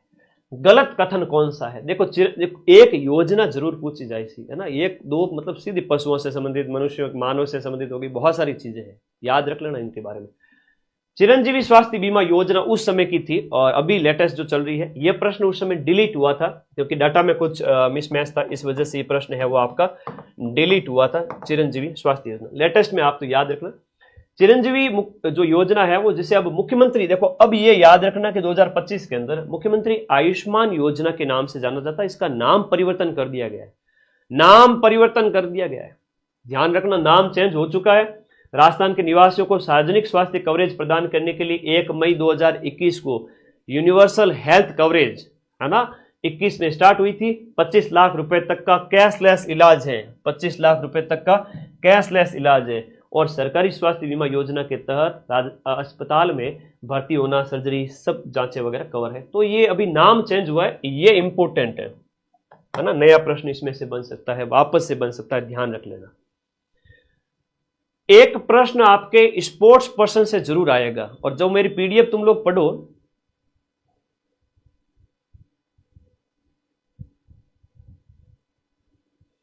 पीडीएफ से पढ़ो तुम, उसमें स्पोर्ट्स पर्सन अच्छे से करके जाना। तो ओडिशा में आयोजित हुई 13वीं हॉकी इंडिया जूनियर महिला हॉकी प्रतियोगिता भाग में लेने वाली राजस्थान की हॉकी टीम की कप्तान कौन थी? कप्तान के बारे में प्रश्न उस समय का पूछा। उस समय की खुशी नागदा थी। हम कई बच्चे ऐसे आएंगे, कमेंट करेंगे, गुरुजी ये करंट अफेयर्स के क्वेश्चन तो चेंज करते, 3 साल पहले के करंट क्यों लाए? अगर मैं करंट अफेयर्स के क्वेश्चन चेंज कर देता तो तुम्हें कैसे पता चलता कि आरपीएससी किस लेवल के क्वेश्चन पूछ रही है, स्पोर्ट्स पर्सन में कैसा पूछ रही है, योजना में कैसे प्रश्न आ रहे हैं। इसलिए मैंने चेंज नहीं किया। बाकी मैंने 500 प्रश्न ऑलरेडी यूट्यूब पे करवा दिए हैं, अब मुझे करंट के क्वेश्चन कराने की जरूरत नहीं है, थ्योरी दे दी पूरी। ये तो वो लेवल दिखाने के लिए लाया हूं। मुझे पता है कमेंट बार बार आते हैं, इसलिए आप कई बार बोलते हो कि मोटिवेशन से कुछ नहीं होता है, तो स्टूडेंट बिना मोटिवेशन से कैसे पढ़ेगा? इस मनोज को मोटिवेशन वाली क्लास में भेज दो, जा बेटा, मोटिवेशन कई सारे वीडियो आए हुए हैं, जाके मोटिवेशन देख, पूरी रात मोटिवेशन देखना और सुबह उठ के पेपर देने जाना। कितने प्रश्न तुम्हारे पेपर में मिले वापस आके मुझे कहना। धन्य है बालक। जब पढ़ा हुआ होता है ना, अपने आप झक मार के मोटिवेशन आता है, ठीक है। और पढ़े ही नहीं करोगे, मोटिवेशन सुनते रहोगे तो कैसे होगा ये बताओ। ऐसे कमेंट ना करो बेटा। अंदर से सोचता हूं कई बार कि यार बच्चा किस और जा रहा है। हाँ ये याद हो जाएंगे बेटा, अभी तो खूब टाइम पड़ा है, 10 दिन पड़े हैं, आराम से कर लोगे। मोटिवेशन से होता सिलेक्शन, तो मैं अभी सारी मोटिवेशन की क्लास लगाता फिर है? आगे देखो, अब देखो आरपीएससी जब इस प्रकार के प्रश्न पूछे तो थोड़ा ध्यान रखना, इसमें ट्रिक भी बड़ी काम करती है। लास्ट ईयर का ही पेपर है ना, जून में आपका जर्मनी में आयोजित जो आपकी आयरन मैन वर्ल्ड चैंपियनशिप, जिसमें राजस्थान की किस महिला खिलाड़ी ने 13 घंटे 47 मिनट में आपका 3.8 किलोमीटर तैर करके और 180 किलोमीटर साइकिल चला करके और 42 किलोमीटर की मैराथन दौड़ करके अच्छा प्रदर्शन किया था। ये जो शिवानी है और शिवांगी है, आरपीएससी क्या है कि मिलते जुलते ऑप्शन देती है हमेशा। अगर आपने थोड़ा बहुत भी पढ़ा है तो वन लाइनर जो क्वेश्चन है, वन लाइनर क्वेश्चन है, वो सीधे सीधे सही हो जाएंगे, सीधे सीधे सही हो जाएंगे। तो उसमें शिवांगी शारदा थी। एग्जाम में पढ़ा हुआ क्लिक करेगा कि आप पढ़ के गए हो। हाल ही में किस टीम को हराकर राजस्थान रिबेल टीम है वो ताइक्वांडो प्रीमियर लीग को पहले चैंपियन, ताइक्वांडो प्रीमियर लीग की पहली चैंपियन बनी थी तो दिल्ली वॉरियर्स। तो प्रीमियर लीग आज के टाइम में क्या है कि नए नए खेल बहुत आ गए हैं, है ना, तो न्यू गेम्स बहुत हो गए। उसमें राजस्थान के खिलाड़ियों का जो प्रदर्शन है वो कैसा है, चाहे कबड्डी लीग है, चाहे आपकी बैडमिंटन की लीग है, अनेक क्रिकेट की लीग है, और भी बहुत सारी लीग है। तो उस समय का ये प्रश्न पूछा गया था। राजस्थान सरकार द्वारा, यहां पर पूछा जा रहा है कि राजस्थान सरकार द्वारा आयोजित महंगाई राहत कैंप, अब महंगाई राहत कैंप में कौन सी योजना सम्मिलित नहीं थी ये पूछा है। अब कई सारी योजनाओं का एक बार क्या होता है कि एक झुंड होता है, एक ग्रुप होता है, है ना। अब उसमें से सीधा पूछ लेवे कि इससे संबंधित कौन सी योजना नहीं है बताओ। तो महंगाई राहत कैंप उस समय लगाए गए थे, तो उस समय से संबंधित ये प्रश्न आपसे पूछा गया। तो उसमें मुख्यमंत्री युवा संबल है, वो अपने आप में एक अलग योजना है जिसमें बेरोजगारों को 4,000 रुपये लड़कों को पैसे दिए जाते हैं न, जो आपके 4,500 लड़कियों को, और इसके साथ साथ ट्रांसजेंडर को दिए जाते हैं, तो वो अलग योजना है। अन्नपूर्णा सिलेंडर और कामधेनु उसमें शामिल थी। ठीक है। विदेश व्यापार के क्वेश्चन समझ में नहीं आ रहे। विदेश व्यापार मैं करा दूं। विदेश व्यापार, agriculture, service sector and industry, इसके लेटेस्ट डाटा मैं करवा दूंगा। ठीक है। एक आधे घंटे का काम है, वो तुम लोगों को कुछ ही घंटे के अंदर सब कुछ याद हो जाएगा। मतलब वो तुम एग्जाम से पहले मैं इसलिए करवाता हूं ताकि याद रहे तुरंत, नहीं तो भूल जाते हो। गलत युग्म का चुनाव कीजिए। सीमावर्ती सागर है, महासागर है। बेरिंग है वो प्रशांत महासागर में है, आपको पता, अमेरिका और इधर रशिया के बीच बेरिंग सागर। बाल्टिक सागर है अटलांटिक महासागर में। लाल सागर है वो आपके हिंद महासागर में। ओकोटस सागर है वो प्रशांत में है, अटलांटिक में नहीं है। तो वर्ल्ड ज्योग्राफी से ऐसे क्वेश्चन पूछे जाएंगे। ओकोटस्क है वो प्रशांत महासागर के उत्तर पश्चिमी भाग का समुद्र है। किस क्षेत्र में अत्यंत शांत रहती है? निम्नलिखित में से किस क्षेत्र में अत्यंत शांत स्थिति रहती है? शांत स्थिति वहां रहेगी जहां पर है वो आपके, जैसे ये पृथ्वी का ग्लोब है, यहां 0 डिग्री इक्वेटर रेखा है, इसके जो 10 डिग्री उत्तर की ओर उत्तरी अक्षांश और 10 डिग्री दक्षिणी अक्षांश है, यहां पर पड़ती है भयंकर प्रचंड गर्मी। और जहां पर भयंकर गर्मी पड़ती है, जहां गर्मी भयंकर हो, वहां पर है वो आपके दाब होता है, क्या होता है, कम, लो प्रेशर होता है। तो लो प्रेशर हो गया तो अपने आप शांत क्षेत्र है।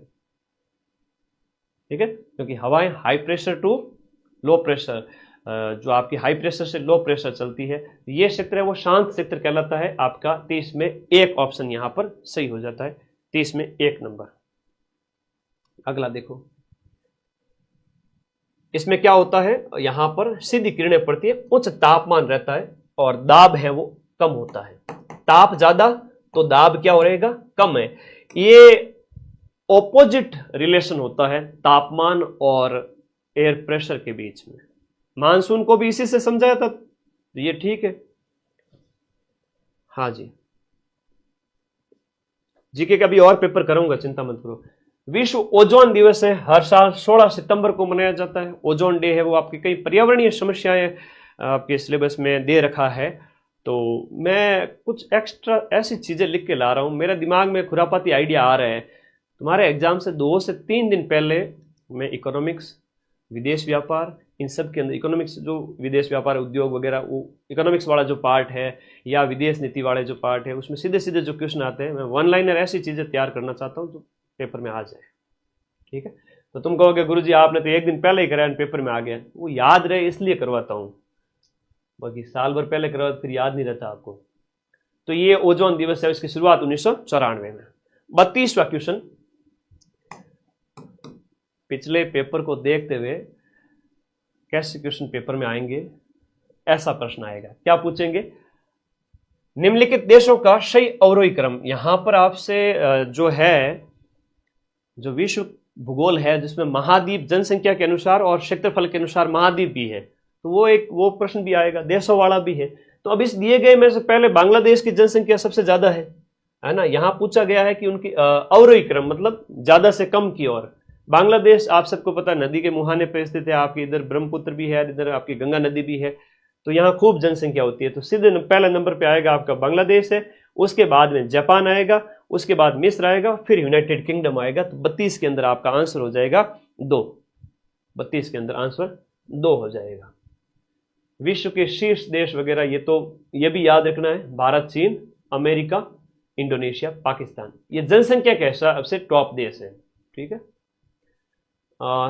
चलिएगा क्वेश्चन नंबर आपका जो 33वां है, क्वेश्चन नंबर 33, राजस्थान की किस महिला खिलाड़ी ने उत्तराखंड के अंदर एंजिल पुनेरा के साथ में लखनऊ में आयोजित बैडमिंटन ऑल इंडिया सब जूनियर रैंकिंग के अंदर, और महिला खिलाड़ी है तो और अच्छे से याद करना, ये जंगजीत काजला उससे संबंधित है।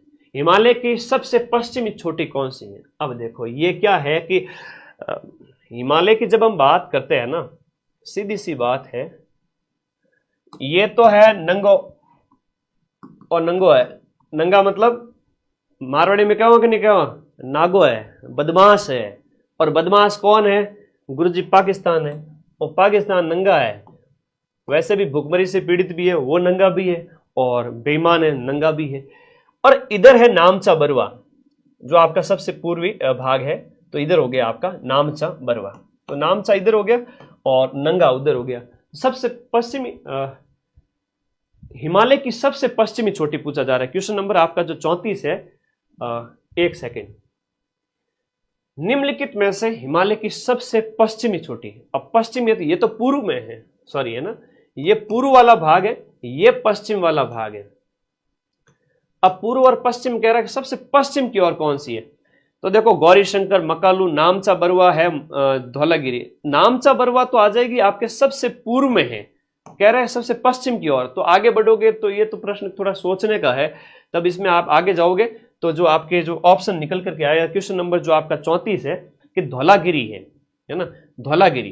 तो ये आंसर इसमें डी आ जाएगा। ऐसे प्रश्न बड़े अच्छे होते हैं, थोड़ा सोचना पड़ता है। अगर सीधा सा आ जाता सबसे पूर्वी, सबसे पश्चिमी और सबसे पूर्वी, तब तो आप बता देते। लेकिन यहां पर नामचा बरवा, फिर बाद में मकालू, गौरी शंकर और धौलागिरी ऐसे चले। ठीक है, तो आपका कई इनका जो अच्छे से वर्गीकरण किया गया है। नामचा बरवा 7782 है। धौलागिरी की बात करें तो ये नेपाल के अंदर स्थित है। पूर्णा, गिरना, पंजारा ये किस नदी की शाखा है? इंडिया की ज्योग्राफी में जब हम बात करते हैं, इंडिया की ज्योग्राफी की जब हम बात करते हैं तो इंडिया की ज्योग्राफी के अंदर जो है अपवाह तंत्र है, ड्रेनेज सिस्टम है। ड्रेनेज सिस्टम में नदियों की सहायक नदियां दिए गए ऑप्शन के अनुसार जो है आपकी सहायक नदियों में ताप्ती और भ्रंश घाटी वाली दोनों नदियां हैं वो पूछी जाती है कि भाई आपके भ्रंश घाटी में विंध्या और सतपुड़ा के बीच में जो बहती है वो आपके नर्मदा और ताप्ती है। अब ब्राह्मणी नदी है, ब्रह्मणी नदी, ये झारखंड के छोटा नागपुर पठार से निकलती है। कावेरी नदी का भी दिया गया है कि दक्षिण भारत की एक प्रमुख नदी है जो कर्नाटक, तमिलनाडु के राज्यों से होकर बहती है, और दक्षिण भारत की गंगा कहते हैं। हालांकि बूढ़ी गंगा है वो आपकी गोदावरी है, दक्षिण की गंगा। नर्मदा है वो आपका, नर्मदा के बारे में पूछा गया है। नर्मदा की जो सहायक नदियां है इस बार आपसे पूछ सकते हैं कि बुरहनेर है, हालोन है, हेरन है, बंजर है, दूधी, शक्कर, तवा, बरना, कोलार, गंजाल, बेदा, गोई और ओरसान। पिछली बार ताप्ती की पूछ ली, तो इस बार नर्मदा की याद कर लेना अच्छे से। ठीक है, सेकंड ग्रेड के फर्स्ट पेपर में कितने क्वेश्चन करने से काम बन जाएगा? राजेंद्र चौधरी। तो मेरे भाई राजेंद्र, राजस्थान जीके बढ़िया करना, करंट बढ़िया करना, साइकोलॉजी में आवे जो कर लेना। इंडिया में रिस्क तुम्हें जहां आए वहीं पे जाना, बाकी जगह रिस्क नहीं लेनी। आई बात समझ में ना? तो 50 क्वेश्चन राजस्थान से संबंधित है, 20 क्वेश्चन है आपका साइकोलॉजी का है, 70 क्वेश्चन में रिस्क ले सकते हो, बाकी वाले में थोड़ा बच के। अगला प्रश्न, ताप्ती है तो ताप्ती के सहायक पूर्णा, गिरना, पंजारा, अरुणावती और वागूर है। अब कहां से उद्गम होता है? बैतूल जिले की सतपुड़ा पर्वतमाला की मुल्ताई पहाड़ी से निकल करके ये आपके अरब सागर में गिरती है। अरब सागर में नर्मदा और ताप्ती दोनों गिरती है। ठीक है, अगले प्रश्न में चलो। ये तुम लोग डिटेल में पढ़ लेना है, ज्यादा पढ़ोगे तो फिर तुम लोग परेशान हो जाओगे कि सर मैं तो पढ़ चुका हूं। पर पिछला जो पेपर है आरपीएससी का, मैं वो आईना दिखा रहा हूं आपको कि ऐसा ही पेपर आएगा, देख लेना आप।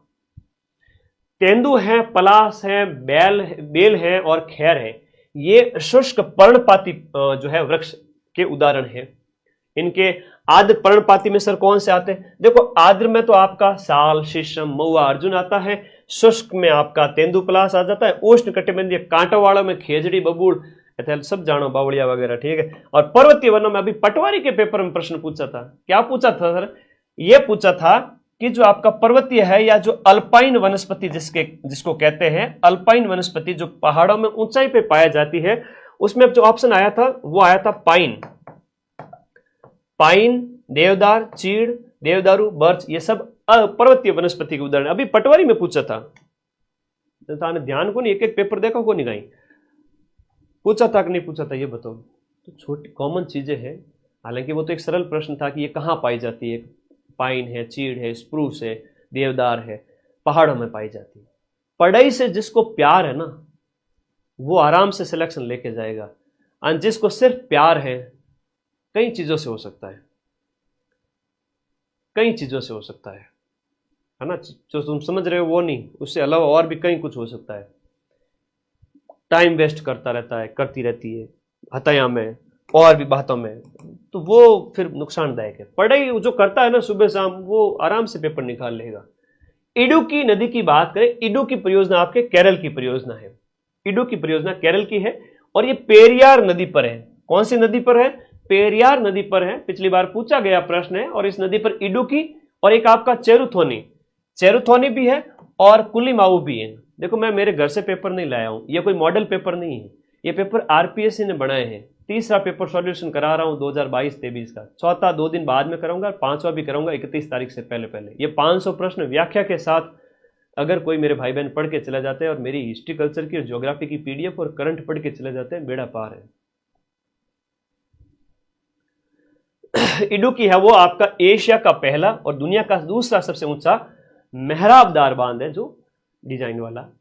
क्वेश्चन नंबर आपका जो 38 है, देखिएगा कौन सा सुमेलित नहीं है, इंडिया ज्योग्राफी से संबंधित है, ऐसा प्रश्न हर बार पूछा जाता है। जो कैगा है वो कर्नाटक में है, नरोरा उत्तर प्रदेश में है, काकरापार यहां सुमेलित नहीं है जो गुजरात के अंदर है। खाकरा, काकरा गुजराती खाना है, आप सबको पता है, गुजराती खाना में खाकरा चलता है, चलता है कि नहीं चलता है? तो खाकरा, काकरा कटे गुजरात में। और कलपक्कम है तमिलनाडु, ये सुर्खियों में बहुत रहता है, कलपक्कम तमिलनाडु कर लेना। काकरापार गुजरात का हो गया, काकरापार गुजरात का। और कैगा है वो आपका कर्नाटक के अंदर है, जो इसके बारे में भी डाटा आप पढ़ लेना। नरोरा है वो उत्तर प्रदेश के अंदर है, नरोरा याद करना कहां पर है, उत्तर प्रदेश के अंदर।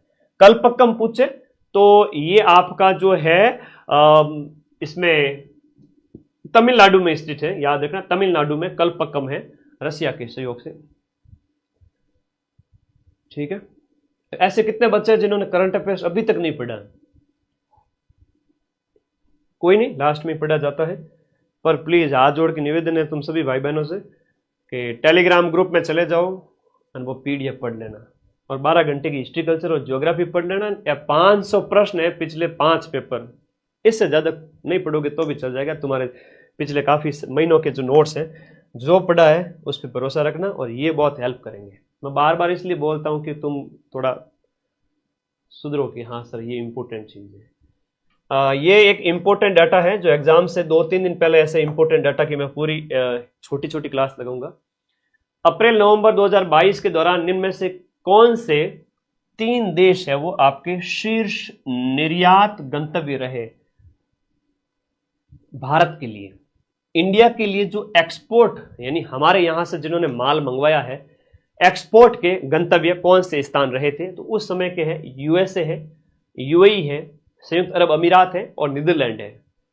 तो एक चीज बताएं कि इकोनॉमिक्स के अंदर 4 सेक्टर आपके दिए हुए हैं, एग्रीकल्चर है, सर्विस सेक्टर है, इंडस्ट्री है एंड फॉरेन ट्रेड है। इनके मैं कुछ डाटा आपको कराऊंगा, तो सीधा सीधा प्रश्न आता है इसमें से। अमेरिका पहले नंबर पे है। क्वेश्चन नंबर आपका जो 40 है कि थियोडोर लेविट ने आपका वैश्वीकरण शब्द दिया था। थियोडोर लेविट ने, याद कर लेना, 1983 में बाजारों का वैश्वीकरण, एक लेख लिखा था, बाजारों का वैश्वीकरण। क्वेश्चन नंबर आपका 41 देखिएगा। अब ऐसे प्रश्न जब भी आए तो थोड़ा सावधान रहना। कह रहा है कि यहां पर दोनों ही कथन सही है या दोनों गलत है या सिर्फ एक सही है, बी सही है, ऐसा कह रहा है। तो जो आपकी टेक्सटाइल इंडस्ट्री है, वस्त्र उद्योग भारत में प्रत्यक्ष रूप से करीब 4.5 करोड़ लोगों को रोजगार देता है और वस्त्र उद्योग की संपूर्ण मूल्य श्रृंखला के लिए आधुनिक औद्योगिक इंफ्रास्ट्रक्चर सुविधाओं के विकास के लिए सरकार ने सभी राज्यों में प्रधानमंत्री मेगा एकीकृत टेक्सटाइल पार्क।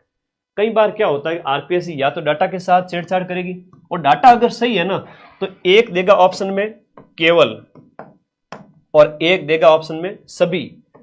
ये होते हैं एक्सट्रीम स्टेटमेंट। ये आरपीएससी तो अभी 10 साल बाद में सीखी है, पहले ऐसे यूपीएससी करती थी। तो कथन एक इसमें सही है, दूसरा वाला गलत है ना। अभी आरपीएससी 2-4 साल ऐसे ही खेल खेलेगी, तब तक मैं सारा पेपर डिकोड कर दूंगा, चिंता ही मत करो। वर्ल्ड बैंक के द्वारा 2019 के लिए जो आपका तैयार की गई जो कारोबार सुगमता यानी ईओडीबी रैंकिंग में भारत विश्व में कौन से नंबर पर आता रहा? जो कारोबार सुगमता की है, जो आपकी हम बात करें ईज ऑफ डूइंग बिजनेस जिसे कहते हैं, ईज ऑफ डूइंग बिजनेस, तो ईज ऑफ डूइंग बिजनेस वाली रिपोर्ट आपको याद रखनी है। पिछली वाली हालांकि 63वीं अभी आपको रटनी नहीं है, अभी लेटेस्ट के अकॉर्डिंग हम बात करेंगे और इसके लिए मैं पूरी क्लास तैयार कर रहा हूँ। कहने की जरूरत नहीं है, मैं सारे डाटा एक साथ लिख के लाऊंगा। सिर्फ 1-1.5 घंटे आ जाना तुम लोग, और उस एक क्लास से कई सारे क्वेश्चन मिला दूंगा जो लेटेस्ट अपडेट है वो। दूध उत्पादन की दृष्टि से भारत का विश्व में है आपका पहला नंबर है, विश्व में आपका दूध उत्पादन की दृष्टि से पहला नंबर हो जाता है। ये हम पढ़ते हैं इकोनॉमी के अंदर, ठीक है। लेटेस्ट का डाटा बाद में। क्वेश्चन नंबर जो 44 है यहां पर देखिएगा, अंकटाड की जो 2022 की विश्व निवेश रिपोर्ट है, विश्व निवेश रिपोर्ट के अनुसार 2021 में फॉरेन डायरेक्ट जो विनियोग जो प्राप्त हुआ उसमें छोटी के 20 मेजबान देशों में भारत का स्थान कौन सा रहा? टॉप 20 देशों में उस समय भारत का स्थान 7वां रहा था, और इसको हम नेशनल करंट अफेयर्स में भी देखते हैं, ठीक है। और ये हम व्यापार के संदर्भ में अलग से जो इकोनॉमी वाला टॉपिक है इंडियन, वहां से देखेंगे। क्वेश्चन नंबर 45, देखो ये अधिनियम है ना, अधिनियम का लफड़ा रहता है बच्चों के कई बार। 1919 का अधिनियम और 1935 का अधिनियम आपके सिलेबस में है, तो कहो तो तुम्हारे लिए शॉर्ट नोट्स की एक साथ वैसी क्लास करूं, उसमें सारे कर दूं तो जुड़ जाओ सब्सक्राइब करके अपने इस चैनल को। आज 6 लाख होने वाले हैं, कॉन्ग्रेचुलेशन ऑल ऑफ यू। सिर्फ एक साल के अंदर अंदर 6 लाख, ये अभी तो 1 मिलियन होंगे अगले 2-3 महीने के अंदर, तो एक साल के अंदर 10 लाख बच्चे जुड़ना कोई बच्चों का खेल नहीं है। मैं तो निमित्त मात्र हूं, है ना, ये तो सब तुम लोगों का प्यार है। किस भारत सरकार अधिनियम के तहत भारत में संघ और प्रांतीय स्वायत्तता की, देखो कह रहा है कि भारत में संघ और प्रांतीय स्वायत्तता की शुरुआत की गई, तो ये 1935 का अधिनियम है। कोई भाई बहन अगर अभी क्लास देख रहा है और मैं उसको कहूं कि प्रश्न इसमें से आना पड़ेगा, आरपीएससी के पेपर में छप गया है, मैंने अपनी अंतर्दृष्टि से देख लिया है, ठीक है, और 1919 और 1935 का अधिनियम मतलब क्वेश्चन आएगा, 2 से 3 क्वेश्चन पक्के हैं, है ना, तो ध्यान रखो 2 क्वेश्चन तो आएंगे ही आएंगे। इस प्रकार से 1935 का जो अधिनियम है उसके प्रावधान सीधे ही रट लो ना। आजो 5 मिनट में अभी करा देता हूं, 2 मिनट जुड़ जाओ मेरे साथ में कि 1935 के अंदर क्या हुआ था कि प्रांतों के अंदर जो द्वैध शासन है ना, दोहरा शासन समाप्त कर दिया गया था, केंद्र में द्वैध शासन की शुरुआत कर दी थी। तो प्रांतों में जो द्वैध शासन है वो 1919 यानी मॉन्टेग्यू चेम्सफोर्ड अधिनियम के तहत लागू किया गया था, जिसे 1935 में खत्म करके सेंट्रल लेवल पर दोहरे शासन व्यवस्था लागू कर दी गई थी। Is that clear? वो याद रखना ना, केंद्र में द्वैध शासन की शुरुआत की गई जिसमें आरक्षित और हस्तांतरित विषयों को परिभाषित किया गया। संघीय विधानमंडल, एक संघीय विधानमंडल की स्थापना भी की गई जिसके 2 सदन थे, राज्य परिषद और संघीय सभा। अब तुमसे पूछ लेंगे कि उसके जो नाम थे वो राज्य परिषद और संघ की सभा, राज्यों की परिषद और संघ की सभा। अब वहां पर कोई दूसरा नाम लिख देंगे पेपर में, मामला गड़बड़ हो जाएगा, ठीक है। अगला देखो, संघीय न्यायालय। अब अधिकांश जितने भी प्रावधान है वो देश की हम बात करें आजादी के बाद में हमारे संविधान में लगभग 75% 1935 के अधिनियम के प्रावधान ही शामिल किए गए। तो एक न्यायालय की स्थापना भी इसमें की गई, लोक सेवा आयोग की बात भी इसमें कही गई थी, भारतीय रेलवे की बात कही गई थी, रिजर्व बैंक की बात कही गई थी, और 1961 का जो 1861 का जो अधिनियम है वो पोर्टफोलियो की शुरुआत होती है उसमें, और इसको पढ़ना, विधायी परिषदों की स्थापना, भारतीयों को शामिल करना, अध्यादेश जारी करना, ये सब 1861 के, क्योंकि ऑप्शन में था इसलिए, भारतीयों को कानून बनाने की प्रक्रिया वगैरह ये सब इसमें थे। 1909 का अधिनियम यहां पर है वो मॉडलेमिंटो कहलाता है, और इसमें निर्वाचक मंडल विशेष रूप से सांप्रदायिकता यानी मुसलमानों के लिए विशेष निर्वाचक मंडल की बात कही थी। 1909 मॉडलेमिंटो और 1919 मॉन्टेग्यू चेम्सफोर्ड। 1935 वाला मैंने पूरा बता दिया आपको, भारत शासन अधिनियम। देखो लिमिटेड पढ़ के जाओ, अभी सिलेक्शन ले लोगे, रिवीजन थोड़ा सा कर रहे हो, कुछ चीज़ें बहुत ज़रूरी है जो पिछले पेपर में पूछी गई थी, ऐसी क्लासेस तो देखनी चाहिए। भारतीय संविधान का जो 11वां मौलिक कर्तव्य है, आप 10 मूल कर्तव्य, सरदार स्वर्ण सिंह समिति, 1976, जो 42वां संविधान संशोधन अधिनियम, सब आपको पता है। लेकिन जो आपका जो 86वां संविधान संशोधन अधिनियम, जो आपका 86वां संविधान संशोधन अधिनियम जो कि 2002 के अंदर 86th कॉन्स्टिट्यूशनल अमेंडमेंट, जिसमें 11वां मौलिक कर्तव्य कि 6 से 14 साल के जो बच्चे हैं उन्हें स्कूल भेजा जाए, ये आपके याद रखना है। मूल संविधान के अंदर हमारे मौलिक कर्तव्य फंडामेंटल ड्यूटीज थी नहीं, बाद में 42वां संविधान संशोधन 1976 में सरदार स्वर्ण सिंह समिति की सिफारिश पर, हालांकि स्वर्ण सिंह ने तो 8 ही बताए थे और बाद में 10 को शामिल किया गया था। ये कई बार डाटा भी पूछ लिया जाता है कि सरदार स्वर्ण सिंह ने कितने कहे थे। उच्चतम न्यायालय ने निःशुल्क शिक्षा के अधिकार को निम्नलिखित में से किस अधिकार का हिस्सा माना? देखो, सुप्रीम कोर्ट ने निःशुल्क शिक्षा का अधिकार है। ये निःशुल्क शिक्षा है, अभिव्यक्ति की स्वतंत्रता में आता है कि जीवन में आता है कि सांस्कृतिक? देखो, निःशुल्क शिक्षा की बात करिए, मूल अधिकार से सीधा सीधा प्रश्न आ जाएगा आपको। निःशुल्क शिक्षा जो है 19 से लेकर के जो 19, 20, 21, 22 स्वतंत्रता का अधिकार है, उसमें जीवन का अधिकार। अब पटवारी के पेपर में तो सीधा सीधा पूछ लिया कि जो आपका जीवन का अधिकार कौन से अनुच्छेद के अंदर है, तो आर्टिकल 21 है, उसमें आपका जीवन का अधिकार है। ये पटवारी के पेपर में अभी पूछा गया था 17 अगस्त को, सीधा सा पूछ लिया। तो 21A है जो 2002 में 86वां संविधान संशोधन अधिनियम किया गया था, उसको 21A के अंदर आता है। उसमें कहा गया था कि ये आपका जो 6 से 14 वर्ष के बच्चों के लिए, तो मूल अधिकार में भी ये शामिल है, ठीक है। मौलिक कर्तव्य भी है ये, लेकिन स्वतंत्रता के अधिकार के अंतर्गत आता है। क्वेश्चन नंबर 48 देखिएगा। देखो, विभाजन के बाद में पाकिस्तान के लिए एक अलग से संविधान सभा की स्थापना की गई। लखनऊ के लाडे के लिए अलग से संविधान सभा की स्थापना की गई विभाजन के बाद में। कुछ प्रांत के प्रतिनिधि सभा के सदस्य नहीं रहे, इसलिए विधानसभा की जो सदस्यता कम हो गई और ये आपकी कितनी हो गई? 299 हो गई थी। इसके तहत 48 के अंदर हो जाएगा, 299 रही थी। मूल रूप से सदस्यों की संख्या है वो आपके कितनी थी? 389 थी, जिसमें से 292 है वो प्रांतों के प्रतिनिधि थे और 93 है वो रियासतों के प्रतिनिधि थे और 4 है वो आपके केंद्रीय जो प्रांत हैं उनकी बात कर रहे हैं हम। दिल्ली, अजमेर, मेरवाड़ा, कुर्ग और ब्रिटिश बलूचिस्तान, ये 4 केंद्रीय प्रांत कौन से थे? कई बार ये भी पूछ लेते हैं कि आप 4 सदस्यों की बात करते हो, 4 93 और 292, तो टोटल 389 सबसे पहले थे। और बाद में आपकी लॉर्ड माउंटबेटन योजना के तहत पाकिस्तान सदस्य चले गए कई सारे, तो इस वजह से जो हमारे भारत के सदस्यों की संख्या 299 रह गई। क्वेश्चन नंबर 49, भारत सरकार अधिनियम 1919 के तहत भारतीय विधान परिषद में कितने सदस्यों की नियुक्ति की जानी थी? ये प्रश्न डिलीट हुआ था, ठीक है, ये प्रश्न डिलीट हुआ था। भारत सरकार अधिनियम 1919, तो भाई 19 को 35 का तो मैंने पढ़ा दिया, पीछे स्क्रीनशॉट लिया कि नहीं लिया। अब आपसे पूछा जाएगा 1919 का अधिनियम, हालांकि सीधी सीधी चीजें हैं, पिछले पेपर में पूछी है। अभी तो मैं 2-3 पेपर और कराऊंगा, उसमें भी 1919 हर पेपर में आएगा, तो 2-3 क्वेश्चन तो फिक्स हैं। 6 नंबर पक्के कर लो इसी PDF को पढ़ के। यह अधिनियम मॉन्टेग्यू चेम्सफोर्ड कहलाता है। केंद्र में आपके द्विसदनीय, देखो केंद्र में द्विसदनीय विधायिका की स्थापना की। इसमें 2 सदन थे, विधानसभा और राज्य परिषद। और प्रांतों में जो द्वैध शासन यहीं से स्टार्ट हुआ था। यह आपका 1935 की बात है, ये आपके 1935 की बात है, 19 की नहीं। विधानसभा में अधिकतम 145 सदस्य थे, जबकि राज्य परिषद में आपके 60 सदस्य थे।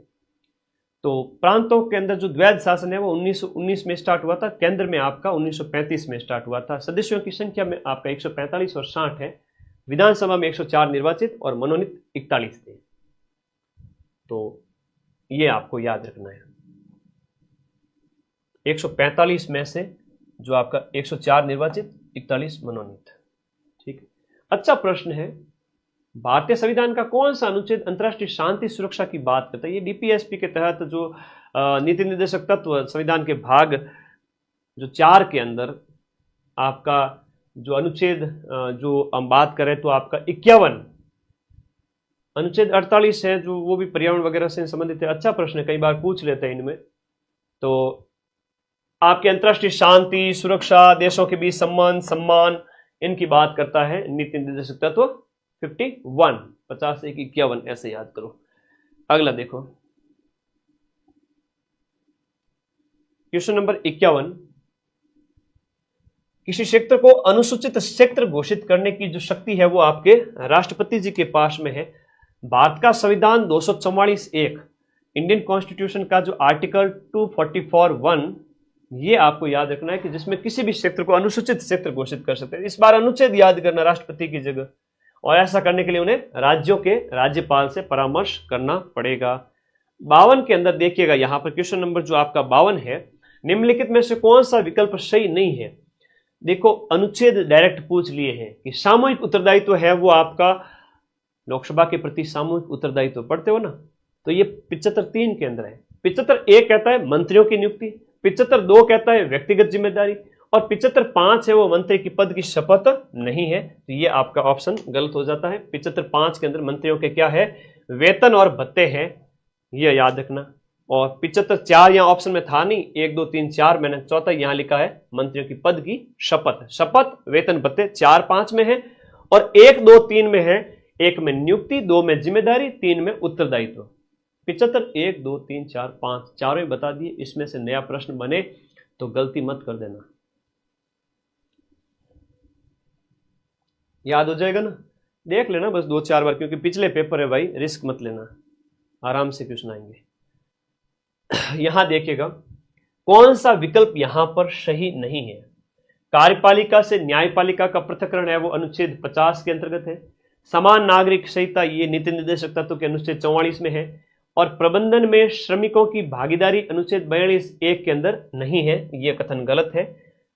ये बहुत इंपॉर्टेंट है। अनुच्छेद 40 जो नीति निर्देशक तत्वों से संबंधित है वो गांधी जी के दर्शन से संबंधित है, जहां पर पंचायतों के जो है विकास की बात कही जा रही है। तो 53 के अंदर सी ऑप्शन यहां पर राइट हो जाता है। तो यहां 42(a) की बात ही, 42(a) में काम की न्याय संगत और मानवीय परिस्थितियां और मातृत्व राहत का प्रावधान है, महिलाओं के लिए बात कही गई है। 43(a) में श्रमिकों की भागीदारी है, 43(a) में श्रमिकों की भागीदारी है। क्वेश्चन नंबर आपका जो 54 है, आजादी से पहले दिल्ली में जो एशियाई संबंध सम्मेलन है वो आपका एशियाई संबंध सम्मेलन, ये भारत की विदेश नीति और नेहरू जी के समय की नीति वगैरह, ये आपका इंडिया पॉलिटी के अंदर एक लास्ट में पार्ट दिया हुआ है। संविधान भी है, भारतीय राज व्यवस्था भी है और विदेश नीति भी है। सेकंड ग्रेड के फर्स्ट पेपर जीके के अंदर सिलेबस याद है टिप पे, मुझे तो आपका पेपर है लेकिन सिलेबस मुझे याद है। आप लोगों को याद है या नहीं ये बताओ पहले। तो पहली शर्त है कि सिलेबस याद होना चाहिए।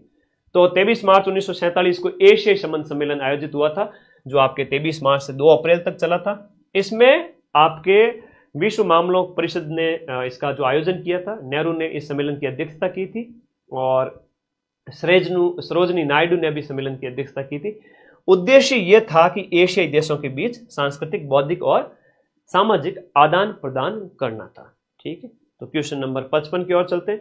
विश्व मामलों की भारतीय परिषद की स्थापना, अब ये तो 1943 में स्थापित हुई थी, विश्व मामलों की भारतीय परिषद की स्थापना। तो कई सारे हमारी विदेश नीति से प्रश्न भी है जो सीधे सीधे पूछे जा रहे हैं, अच्छे प्रश्न है। 1943 विश्व मामलों 1943 में स्थापित भारत का पहला स्वतंत्र अंतर्राष्ट्रीय मामलों का थिंक टैंक था। सर थिंक टैंक क्या होता है? ऐसी संस्था जो आपको आइडियाज देवे नए नए, जैसे वर्तमान में आपकी है नीति आयोग, तो ये भी एक थिंक टैंक था जो उस समय स्थापित हुआ था। एक गैर सरकारी, गैर राजनीतिक और गैर लाभकारी संगठन है।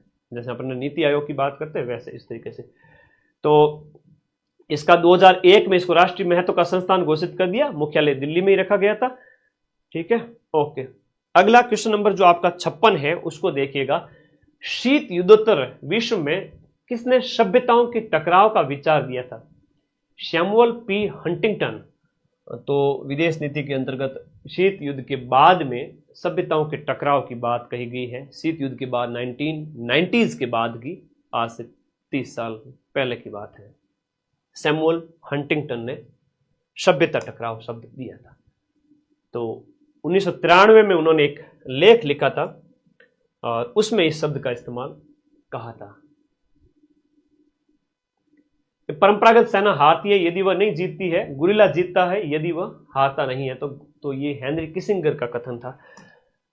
अगला क्वेश्चन, रिसर्च के साथ व्याख्या लिखी गई, यूं हवा में नहीं है।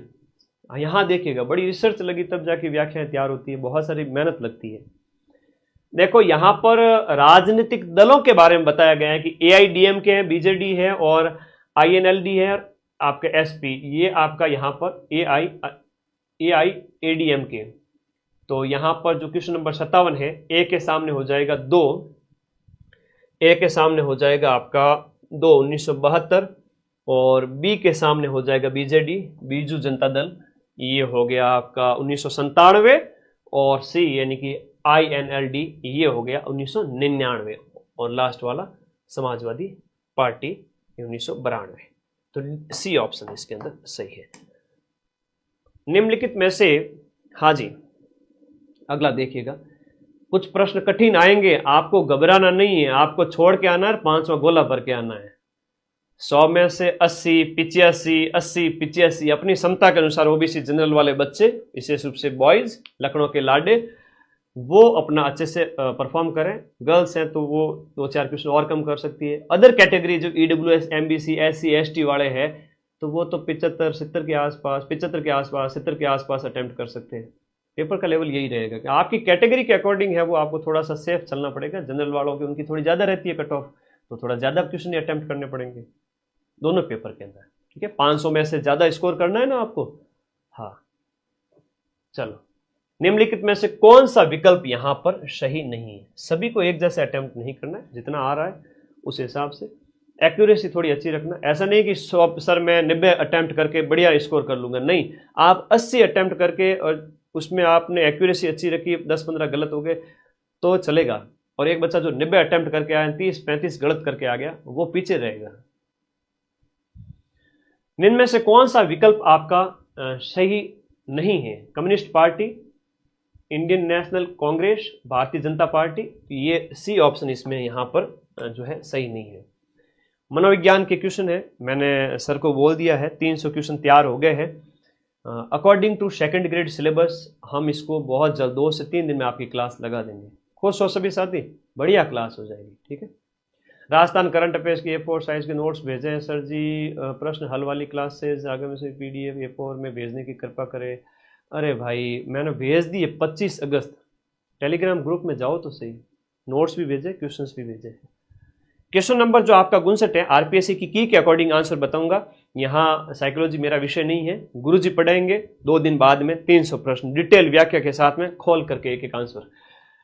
शिक्षा मनोविज्ञान एक सकारात्मक विज्ञान है और शिक्षा मनोविज्ञान की इस प्रकृति के लिए निम्नलिखित में से कौन सा उपयुक्त नहीं है? सकारात्मक की बात कर रहा है और यहां पर यह तथ्यों और तर्क नैतिकता की दृष्टि से लेती है जैसा कि उन्हें होना चाहिए, तो यह आपका यहां पर इसमें सही नहीं है। 60वां जो ऑप्शन है इसको पढ़ लेना।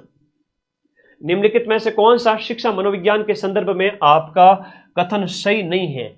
शिक्षा मनोविज्ञान, मनोविज्ञान की वह शाखा है जो केवल शिक्षण से संबंधित है। केवल कथन जो आ रहा है ना, ये एक एक्सट्रीम स्टेटमेंट है, तो कई बार हमें सीधा सीधा आंसर भी मिल जाता है, तो ये याद रखना। और शिक्षा मनोविज्ञान क्या है? शिक्षा के क्षेत्र में मनोवैज्ञानिक परिस्थितियां, शैक्षिक क्षेत्र में शैक्षिक विकास का क्रमबद्ध अध्ययन, ये परिभाषा है, ये इसके अर्थ के अंदर आती है। तो ये 3 तो ऑप्शन इसके अर्थ को बताते हैं और केवल शिक्षण यानी एक छोटे पक्ष की बात कर रहा है। कॉमन बात है, आप सोच के भी देख सकते हैं, कई बार डरना नहीं है साइकोलॉजी से। क्वेश्चन 61 की बात करें, सोवियत संघ में ग्लास नोट्स और पेरेस्ट्राइका की प्रक्रियाओं का प्रारंभ किसने किया? Mikhail Gorbachev. ये शीत युद्ध के एंड की टाइम की बात है, आपके 1990 के आसपास की।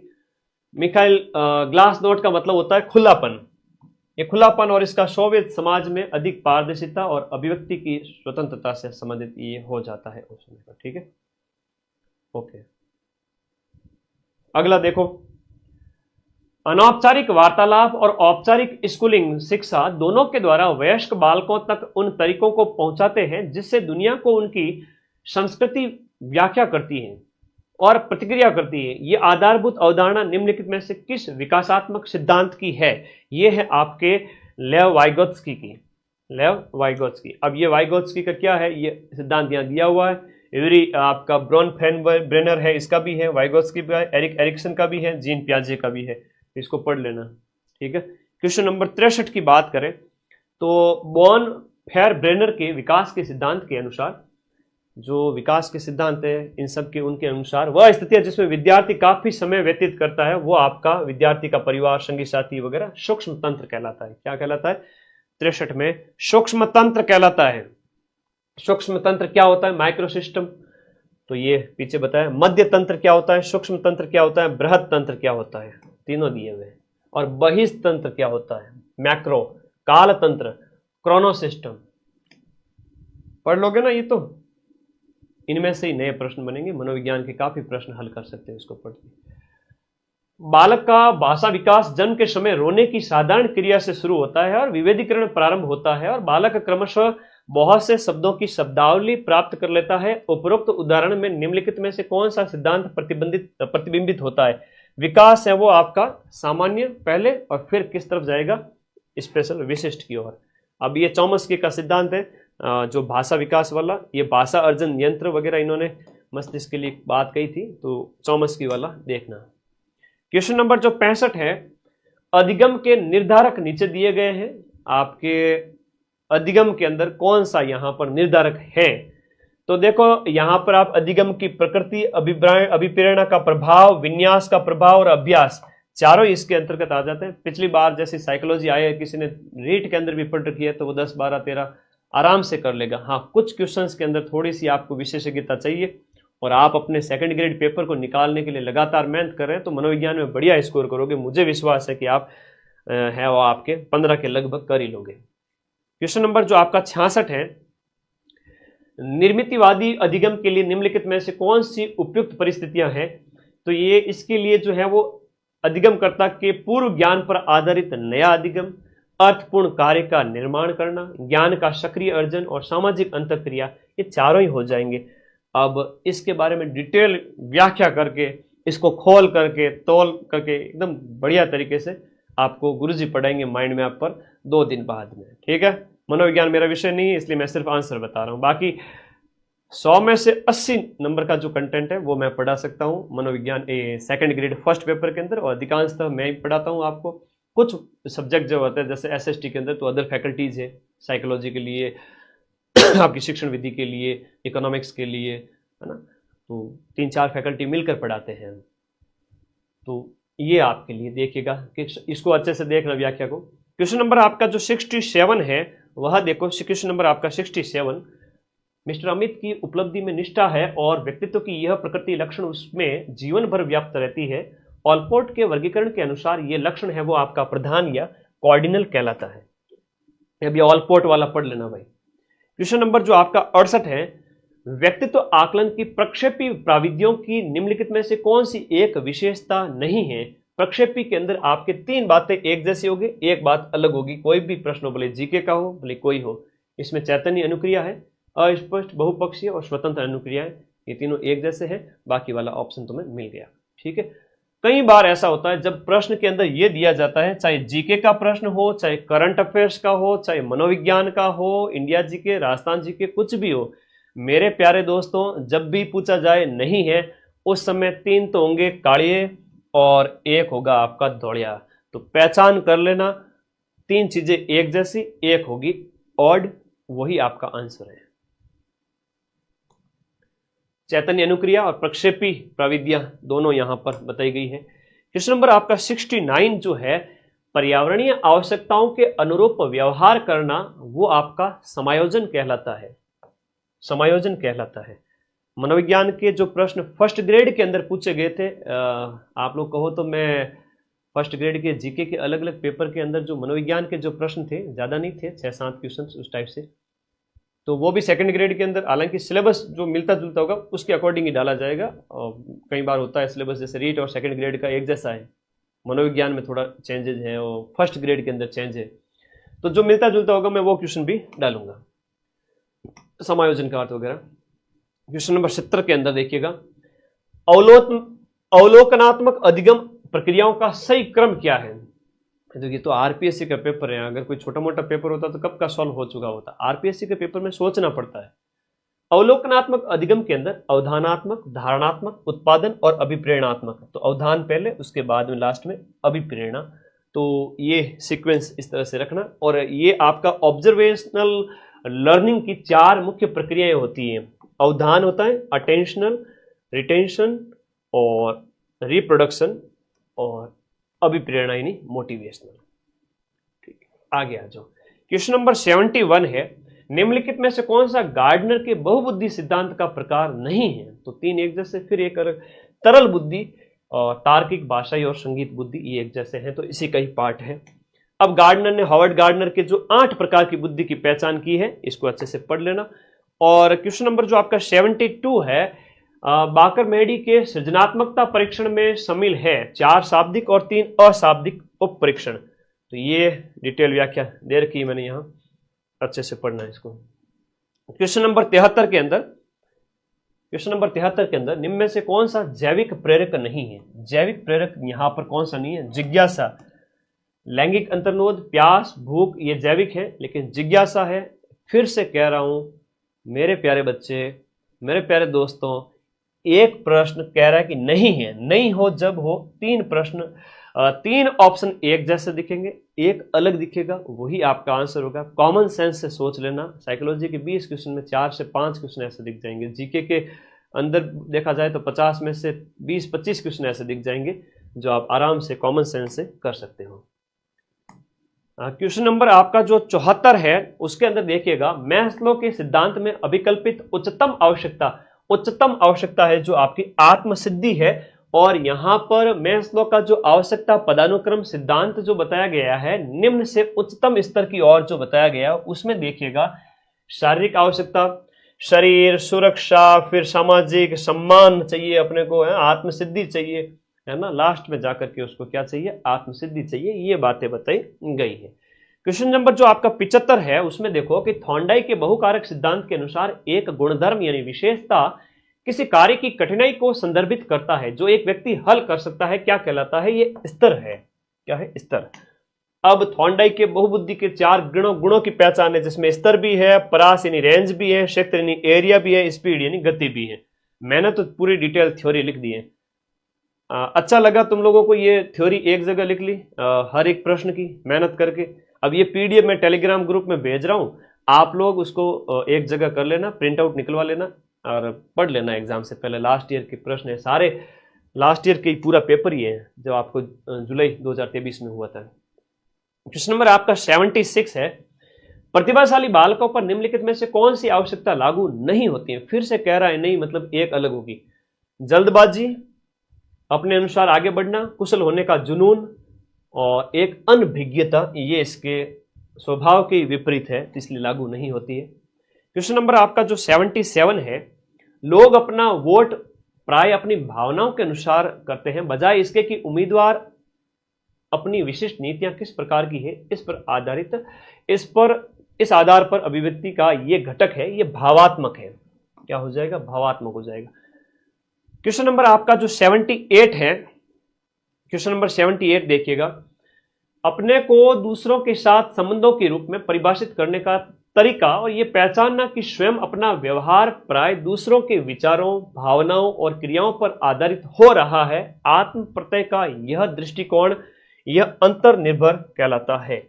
अब इसका व्यक्तिगत, स्वतंत्र और सांवेगिक, ये व्याख्या के अंदर लिखा हुआ है। क्वेश्चन नंबर आपका जो 79 है, विद्यार्थी को नई विषय वस्तु को छोटे छोटे भागों में, सरल पदों में, पूर्व में जो वह जानता है उससे संबंधित कर प्रस्तुत करना चाहिए। शिक्षण की यह व्यू रचना निम्नलिखित में से किसके लिए सबसे बेस्ट है? तो यह व्यू रचना है वो आपका छोटे छोटे में भागों में बांटना, है ना। कोई अकल दुश्मन हुए बिन वास्ते है तो धीमी गति के अधिगमकर्ता के लिए है। और मेवा, अब देखो ज्योग्राफी वगैरह स्टार्ट हो रही है, सीधे सीधे क्वेश्चंस आपके क्वेश्चन नंबर 80 से लेकर के 100 तक के, ठीक है। 80 में हम बात करें मेवात और डांग क्षेत्र, विशेष रूप से अलवर, भरतपुर और करौली वाला जैसे तो पूर्वी राजस्थान की बात हो रही है। कोपेन के कौन से प्रकार के जलवायु वर्गीकरण के अंदर आता है? तो CW जो होता है, अब वो BWHW है, फिर आपका BSHW है, AW है, वो आपका दक्षिणी भाग के अंदर स्थित है, BSHW अर्ध शुष्क के अंदर है, और BWHW है वो पूरा पश्चिमी राजस्थान के अंदर है ना, बिल्कुल पश्चिमी राजस्थान, जहां पर जैसलमेर, बाड़मेर, बीकानेर वगैरह ये जो जिले आते हैं वो BWHW, BSHW अर्ध शुष्क, जिसके 4 भाग हैं, ठीक है। CW जो है मैदानी क्षेत्र, पूर्वी भाग, मैदान में आपका CWG, AW है दक्षिणी राजस्थान। कोपेन के 4 प्रकार के जो जलवायु वर्गीकरण किया है वो आपको याद रखना है, ठीक है। ओके, अभी क्या एक मिशन वो 4th ग्रेड भी चल रहा है, बेचारे इतने सारे बच्चे हैं लाखों की संख्या में, और पूरे राजस्थान में अपन ही सबसे ज्यादा पढ़ा रहे हैं हर एग्जाम के अंदर, तो बच्चों का एक्सपेक्टेशन मेरे से बहुत ज्यादा रहती है। उतने में आप लोग आगे बीच में कि सर सर सर हम क्या आपके दुश्मन है क्या, हमें भी तो आप पढ़ो, तो फिर तुम्हारे लिए भी कई जिम्मेदारी है। तो कई इंडिया जीके की मैराथन है, साइकोलॉजी की मैराथन है, करंट करवा दी कॉमन। राजस्थान जीके नहीं कराऊंगा, राजस्थान जीके की मैंने जो 1 महीने पहले क्लास कराई थी वो 11 लाख बच्चों ने देख ली। कितने? 11 लाख। और राजस्थान ज्योग्राफी भी करा दी जो मात्र 10 दिन में 5 लाख बच्चों ने देख ली। 12 घंटे मदन सर 2025 के पेपर सर्च कर लेना और उसकी पीडीएफ टेलीग्राम पे पढ़िए। इच्छा हो तो क्लास देखो, वरना वो पीडीएफ पढ़ लो। एक साइड में 4 प्रश्न रख लेना, प्रिंट आउट निकलवा लेना। आरपीएससी में वही प्रश्न आएंगे, 30 क्वेश्चन हिस्ट्री, कल्चर, ज्योग्राफी के। पॉलिटी के अभी करूंगा 2025 के पेपर। कौन सी नदी है जो कि अरावली के पश्चिमी ढालों से निकल करके सिरोही के कुछ भागों से बहती हुई आपके कच्छ के रण के अंदर विलीन हो जाती है? तो ये आपकी पश्चिमी बनास के बारे में बात कही जा रही है।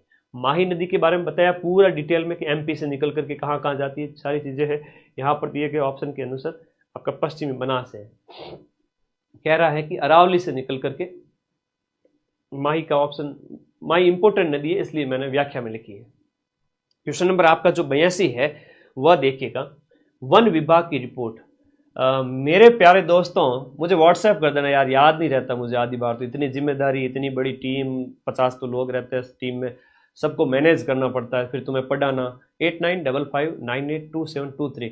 एक चीज़ मुझे याद दिला देना कि सर वन रिपोर्ट है, आप डाल देना। मैंने पटवारियों को कहा था, टेलीग्राम पे डाली नहीं, उनका पेपर भी हो गया, तो इसका पेपर प्रश्न आता है। नवीनतम वन रिपोर्ट जो मेरे हाथ से लिखे हुए नोट्स हैं, जो मैं ऐप में पढ़ाता हूँ, वो मैं भेजूंगा।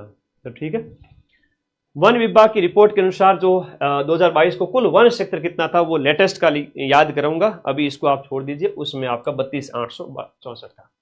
राजस्थान में जो अलसी उत्पादक के जिलों के संबंध में बात हो रही है, अलसी ओमेगा 3 जो फैटी एसिड से भरपूर होता है, ये हाड़ौती क्षेत्र में अलसी पाया जाता है। तिलहन की फसल हो जाती है, ठीक है, तिलहन की फसल, ठीक है, तिलहन, अलसी, ठीक है। 84 क्वेश्चन नंबर जो आपका 84 है, 84 का आपका देखो, निम्नलिखित कथनों पर विचार करना है। अनुप्रस्थ बालू का स्तूप है चूरू और झुंझुनू में मिलते हैं। अवरोधी बालू का स्तूप आपके पुष्कर क्षेत्र में आपको देखने को मिलेंगे, और दोनों कथन सही है। जोधपुर जिला बालू का स्तूप मुक्त जिला है। ये कथन दिए गए में से आपका सही उत्तर का चयन कीजिए। जोधपुर बालू का स्तूप मुक्त नहीं है, तो ये ए और बी है, ये याद रखना है, ठीक है, दोहरे पाए जाते हैं। बालू का स्तूप युक्त और मुक्त है, वह पश्चिमी शुष्क रेगिस्तान की विशेषता है, अर्ध शुष्क की नहीं, शुष्क की है। उसमें त्रिकोण बनता है, वो आपके बालू का स्तूप वाला मुक्त क्षेत्र के अंदर, जैसलमेर, पोखरण और फलोदी। पोखरण, फलोदी, इस तरह से त्रिकोण बनता है। तो सी ऑप्शन इसके अंदर क्या है, 84 के अंदर राइट आंसर है लाला, राइट आंसर है। 85 के अंदर बात करें तो ये देख लेना, राजस्थान का निम्नलिखित में से कौन सा जिला राज्य का प्लास्टिक केंद्र या प्लास्टिक हब माना जाता है? ये जयपुर माना जाता है। एक पार्क का प्रश्न जरूर पूछा जाएगा, और यूट्यूब पर आते हैं शॉर्ट्स मदन सर के, आते कि नहीं आते, 1 मिनट का वीडियो। पार्क का प्रश्न फर्स्ट ग्रेड में भी पूछा आरपीएससी ने, पार्क का प्रश्न फर्स्ट ग्रेड में भी आया, और इसके साथ साथ आपका अभी ईओआरओ में भी आया, आरएस प्री में भी आरपीएससी ने पूछा। तो मुझे लगता है कि आपके सेकंड ग्रेड में एक पार्क का प्रश्न पूछा जाएगा। पार्क समझते हो ना भाई, मेडटेक मेडिकल डिवाइसेस पार्क है ना, और भी बहुत सारे पार्क है ना, स्पाइस पार्क 2 जगह पर है, तो पूछा है फर्स्ट ग्रेड में। मेरा शॉर्ट्स देखते हो कि नहीं देखते हो, यूट्यूब ओपन करना, माइंड मैप सर्च करो, लाइव वीडियोज, शॉर्ट्स में जाओ, वहां दिख जाएंगे सारे के सारे पार्क, ठीक है। 81 नंबर क्वेश्चन का आंसर क्या है? 81 नंबर क्वेश्चन का आंसर बताया ना अभी, तो 81 का पश्चिम बनास बताया।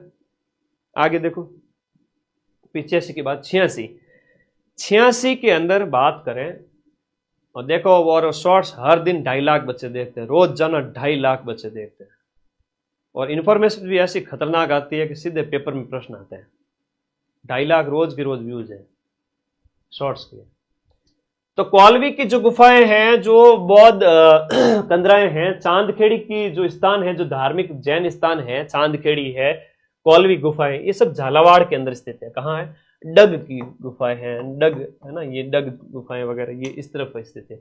कौलवी बौद्धकालीन है, और चांदखेड़ी जो झालावाड़ के खानपुर तहसील के अंदर स्थित है। क्वेश्चन नंबर आपका 87 के अंदर देखिएगा कि जनगणना 2011 की जनगणना के अनुसार, मेरे प्यारे दोस्तों, मैं ज्यादा कुछ नहीं कहता, मैं इतना कहूंगा कि जनगणना के 2 से 3 प्रश्न आएंगे, और ज्योग्राफी 2025 के पेपर भाई मदन सर, राजस्थान ज्योग्राफी 2025 के पेपर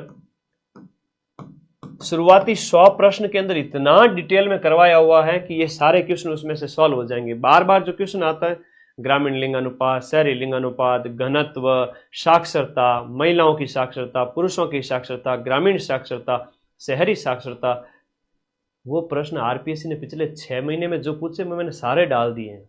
टेलीग्राम पे पीडीएफ में चले जाना, वहां पर मिल जाएगा। तो जनगणना के अनुसार निम्नलिखित में से किन जिलों में सबसे कम जनसंख्या का घनत्व डेंसिटी पाई जाती है, दिए गए ऑप्शन के अनुसार। देखो दिए गए ऑप्शन में आपका जो है जैसलमेर तो है, लेकिन जैसलमेर के बाद बीकानेर पाली नहीं आएगा। यहां पर दिए गए ऑप्शन के अनुसार जो 87 में बाड़मेर, बीकानेर और जैसलमेर सबसे कम जनसंख्या घनत्व। बाड़मेर का सबसे, देखो बाड़मेर का ज्यादा है, बाड़मेर के बाद में किसका आता है, बढ़ते हुए क्रम में है यहाँ पर। तो यहाँ पर ये ऑप्शन नंबर जो 87 है उसके अंदर जैसलमेर है वो सबसे लास्ट में आएगा, स्टार्टिंग में जैसलमेर नहीं आएगा।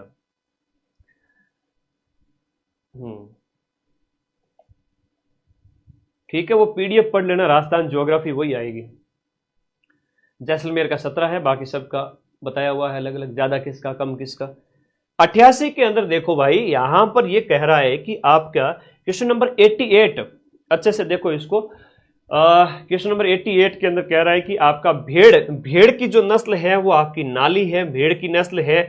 उसके बाद में आपका गौवंश की जो नस्ल है वो आपका सांचोरी है, सांचोरी गाय। उसके बाद में भैंस है, तो सूरत तेरी काली सी भली हो लेकिन दूध देती है, चौकी बात है। और बकरी बरबरी, तो ये सी ऑप्शन यहाँ पर राइट है। ठीक है, सी ऑप्शन। अब ये बकरी की नस्ल दी गई है, भेड़ की नस्ल दी गई है, पढ़ लेना, और गौवंश और भैंस सबकी नस्ल दी है, नॉर्मल है जो आप पढ़ते आ रहे हो।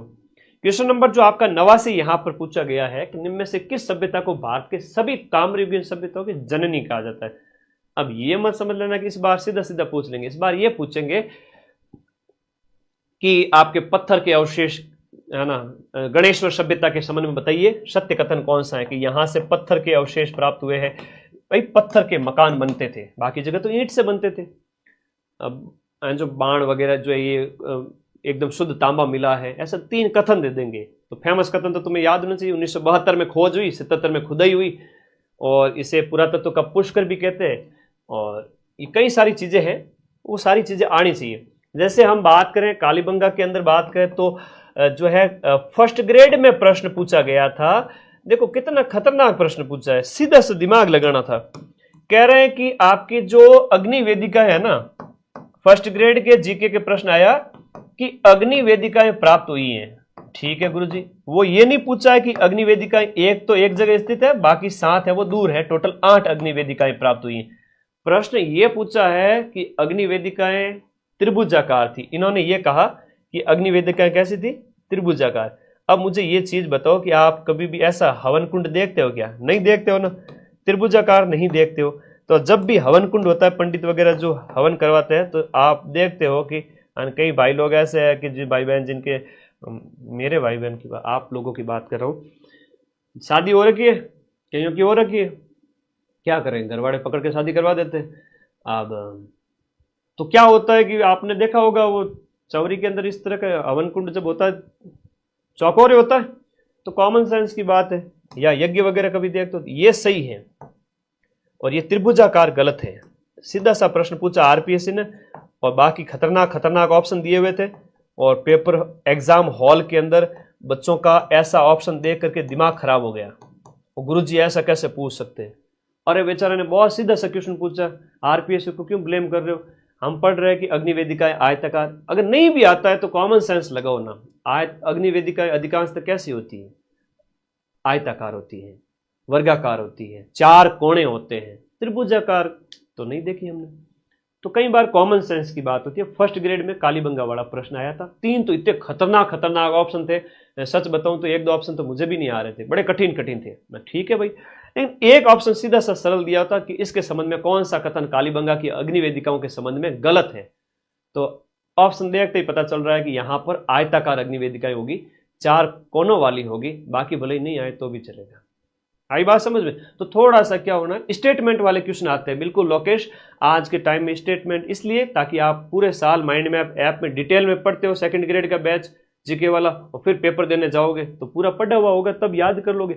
हम खाली मैराथन देखने से क्वेश्चन थोड़ी सॉल्व होते हैं, है ना। खाली क्वेश्चन लास्ट टाइम में गुरुजी करा दो, उसमें हेल्प कर सकता हूँ, हालांकि मेरी मैराथन एग्जाम ओरिएंटेड होती है, जैसे कि ये पिछले सालों का पेपर करवा रहा हूँ तो ये एग्जाम ओरिएंटेड मैराथन है। बाकी यूं खाली क्वेश्चन लेके आ जाऊं वो काम की नहीं है। गणेश्वर सभ्यता ताम्रयुगीन सभ्यताओं की जननी कहलाती है। आहड़ को कहते हैं ताम्र पाषाणिक सभ्यता, ताम्रवती नगरी कहते हैं, इसे कहते हैं ताम्रवती, ये ताम्रवती है, और गणेश्वर है वो ताम्र सभ्यताओं की जननी कहलाती है। कालीबंगा, कालीबंगा के संबंध में तो वो अभी फर्स्ट ग्रेड में पूछा ही था, और गगर नदी वाला प्रश्न भी पूछा था फर्स्ट ग्रेड के अंदर कि गगर नदी जो है, हम बात करें प्राचीन सरस्वती नदी गगर नदी, तो गगर नदी है वो बटनेर के मैदान में जाकर लुप्त होता है। ज्योग्राफी में प्रश्न पूछा था, बटनेर मैदान के अंदर जाकर के लुप्त होती है। ये प्रश्न फर्स्ट ग्रेड के अंदर पूछा था अभी, है ना। कुछ नए प्रश्न, अच्छे प्रश्न, हालांकि नया तो क्या, पूरा बैच में जब हम पढ़ाते हैं तब हम इस क्वेश्चन को अच्छे से कवर करते हैं। मैंने फर्स्ट ग्रेड में प्रूफ भी दिया था, ठीक है। गिलुंड और भगवानपुरा की सभ्यता किससे संबंधित है? गिलुंड सभ्यता है वो आपके आहड़ के ही ताम्र पाषाणिक है, ताम्र सभ्यताएं हैं। 90 के अंदर आपका 1 हो जाएगा। तो गिलुंड के बारे में ताम्र पाषाणिक है, खोज वगैरह सब है। भगवानपुरा है वो आपके बीकानेर जिले में स्थित है, ठीक है। नया प्रश्न है, याद रखना। बैराट है कोटपुतली बहरोड में आएगा, वर्तमान में कोटपुतली बहरोड जिला, है ना। और कोई खैरतल तिजारा है तो वो याद रखे कि थार जिले नाम चेंज हो गया बेटा, थार जिला नाम वो बदल करके क्या हो गया है, भरतरी नगर है। पर इतना भी अपडेट नहीं होना है कि आरपीएससी को अपडेट होने में अभी 6 महीने लगेंगे। चलो 10 क्वेश्चन और हैं, फिर विदा लेते हैं, और पीडीएफ सीधी टेलीग्राम में आएगी। आगे देखो, पुरातत्वविद नील रत्न बनर्जी है और केडी दीक्षित है, इनके द्वारा कौन से पुरा स्थल की यहाँ पर खोज की गई? तो ये आपके बैराट के संबंध में बात कही जा रही है। बैराट की सभ्यता के जो अवशेष वगैरह देख लेना, बाणगंगा नदी के किनारे हैं, महाभारत काल के अवशेष मिले हैं। कैप्टन बर्ट ने सबसे पहले 1837 में इसको खोजा था। घंटियाला शिलालेख जो वर्तमान में फलोदी जिले में पड़ता है, वर्तमान में कहां पड़ता है? फलोदी जिले में पड़ता है। अब घंटियाला शिलालेख जो कि फलोदी जिले में पड़ता है, उसके संबंध में कहा जा रहा है कि किससे संबंधित है? ककुक प्रतिहार का है। किसका है? ककुक का। 861 का है, ककुक का है। और जितने भी प्राचीन जो शिलालेख आए, लो कर लो बात। एक प्रश्न ये पूछा पटवारी के पेपर में कि अभिलेखों का अध्ययन क्या कहलाता है? एपिग्राफी कहलाता है, और इसका प्रूफ भी मैंने दिया था, ठीक है। यूं सारे एपिग्राफी क्या है? अभिलेखों का अध्ययन। ये पटवारी में पूछा था अभी 17 तारीख को, अभिलेखों का अध्ययन। न्यूमिस्मेटिक्स कहते हैं, मुद्रा शास्त्र को कहते हैं, मुद्राओं का, सिक्कों का अध्ययन, न्यूमिस्मेटिक्स, ठीक है। पटवारी में पूछा था, पटवार 2025। अब ऐसे प्रश्न जो बच्चा सही करेगा वो सिलेक्शन लेके जाएगा। ये था न्यूमिस्मेटिक्स, मुद्रा शास्त्र।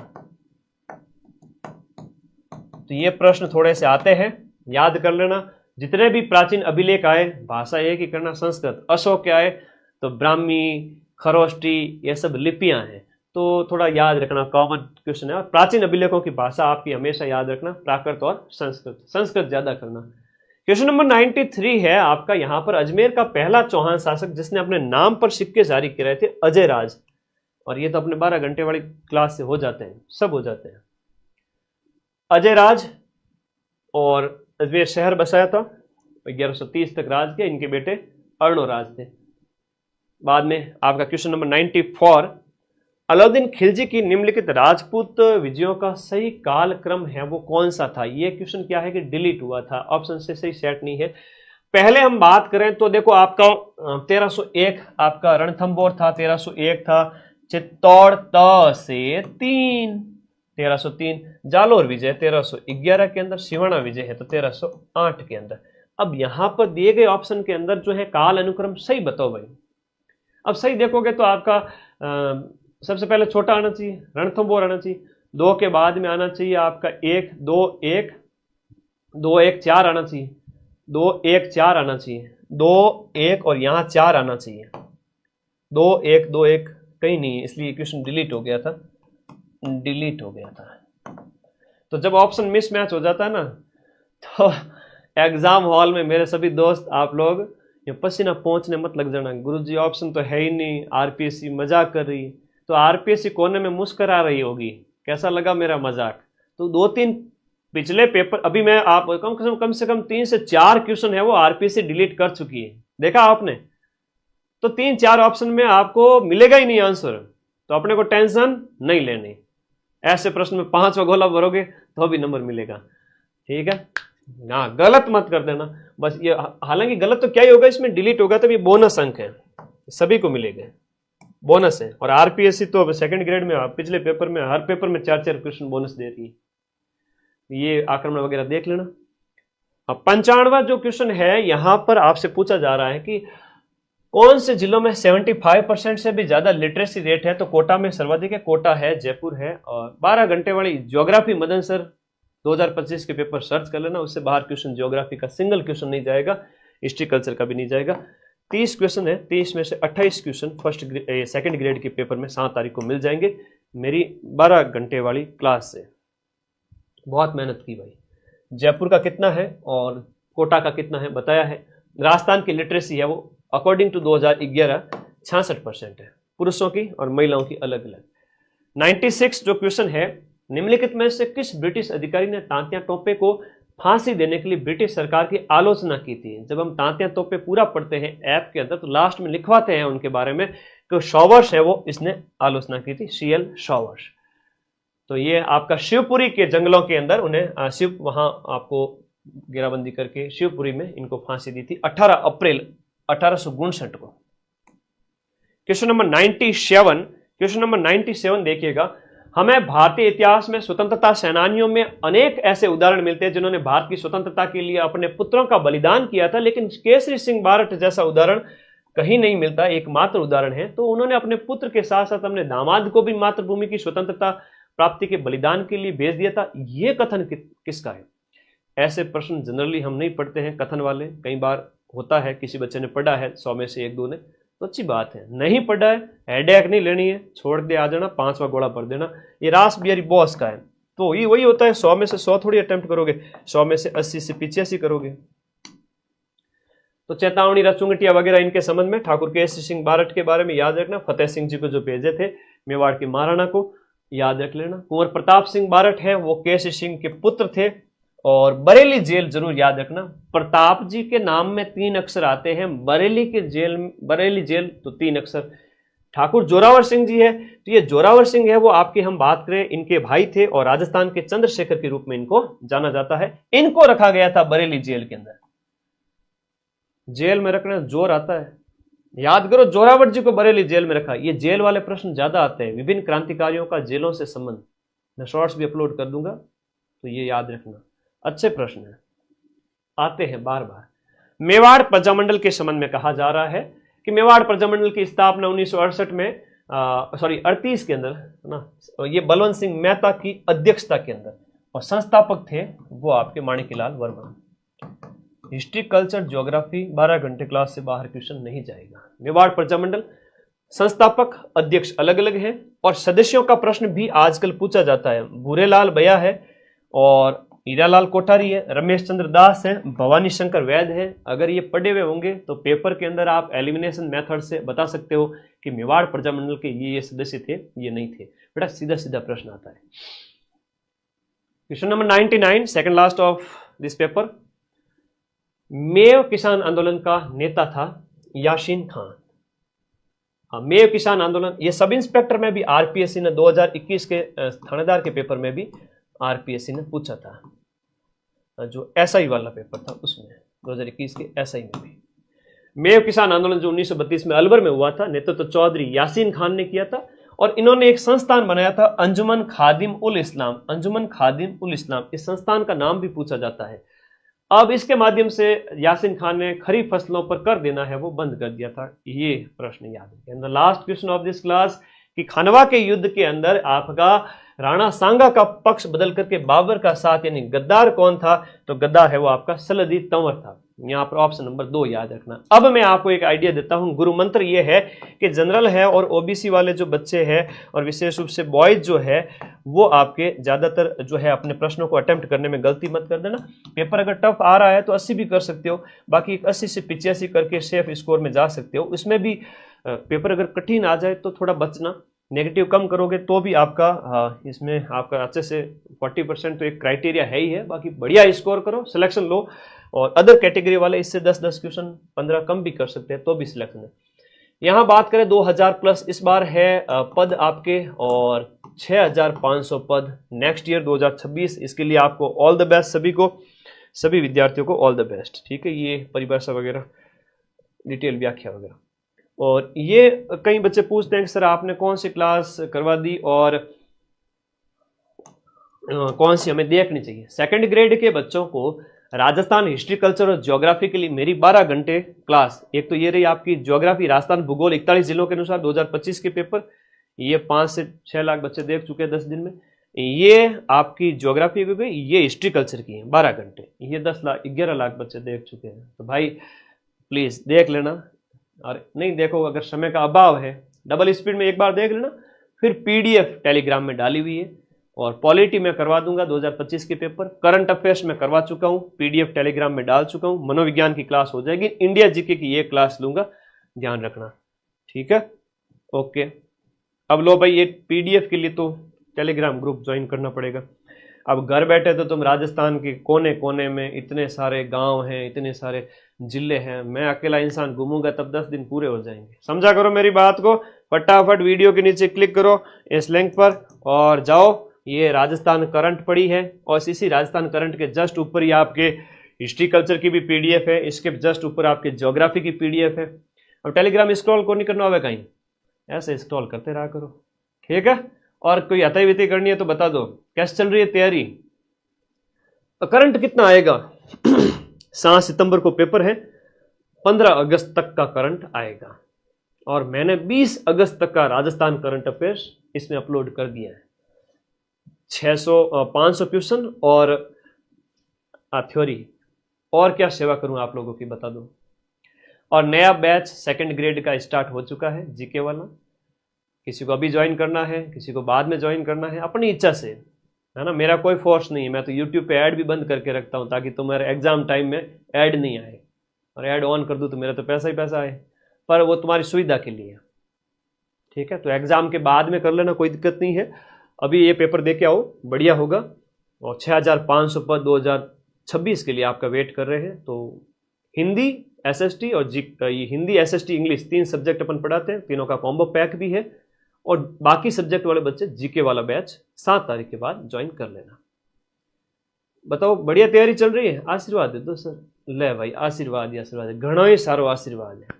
ठीक है, बढ़िया पेपर देना है जो, और ज़्यादा लालच करना नहीं, नेगेटिव ज़्यादा करना नहीं, कम में भी अच्छा परफॉर्म करोगे। हाँ, एक प्यारे से कमेंट का इंतजार रहेगा।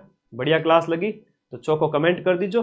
और एक क्लास जो है वो 2 दिन बाद में मैं लूँगा, जिसमें एक 2023 का एक और पेपर है, वो भी मैं डिटेल व्याख्या के साथ में कराऊंगा। अब पेपर करवाना बड़ी बात नहीं है, बड़ी बात यह है कि आपको ऐसी व्याख्याएं मिल जाए ना, मजा आ जाए, है ना। तो ऐसी व्याख्या के साथ में कराऊंगा। ठीक है, थैंक यू, धन्यवाद, शुभ रात्रि, थैंक यू।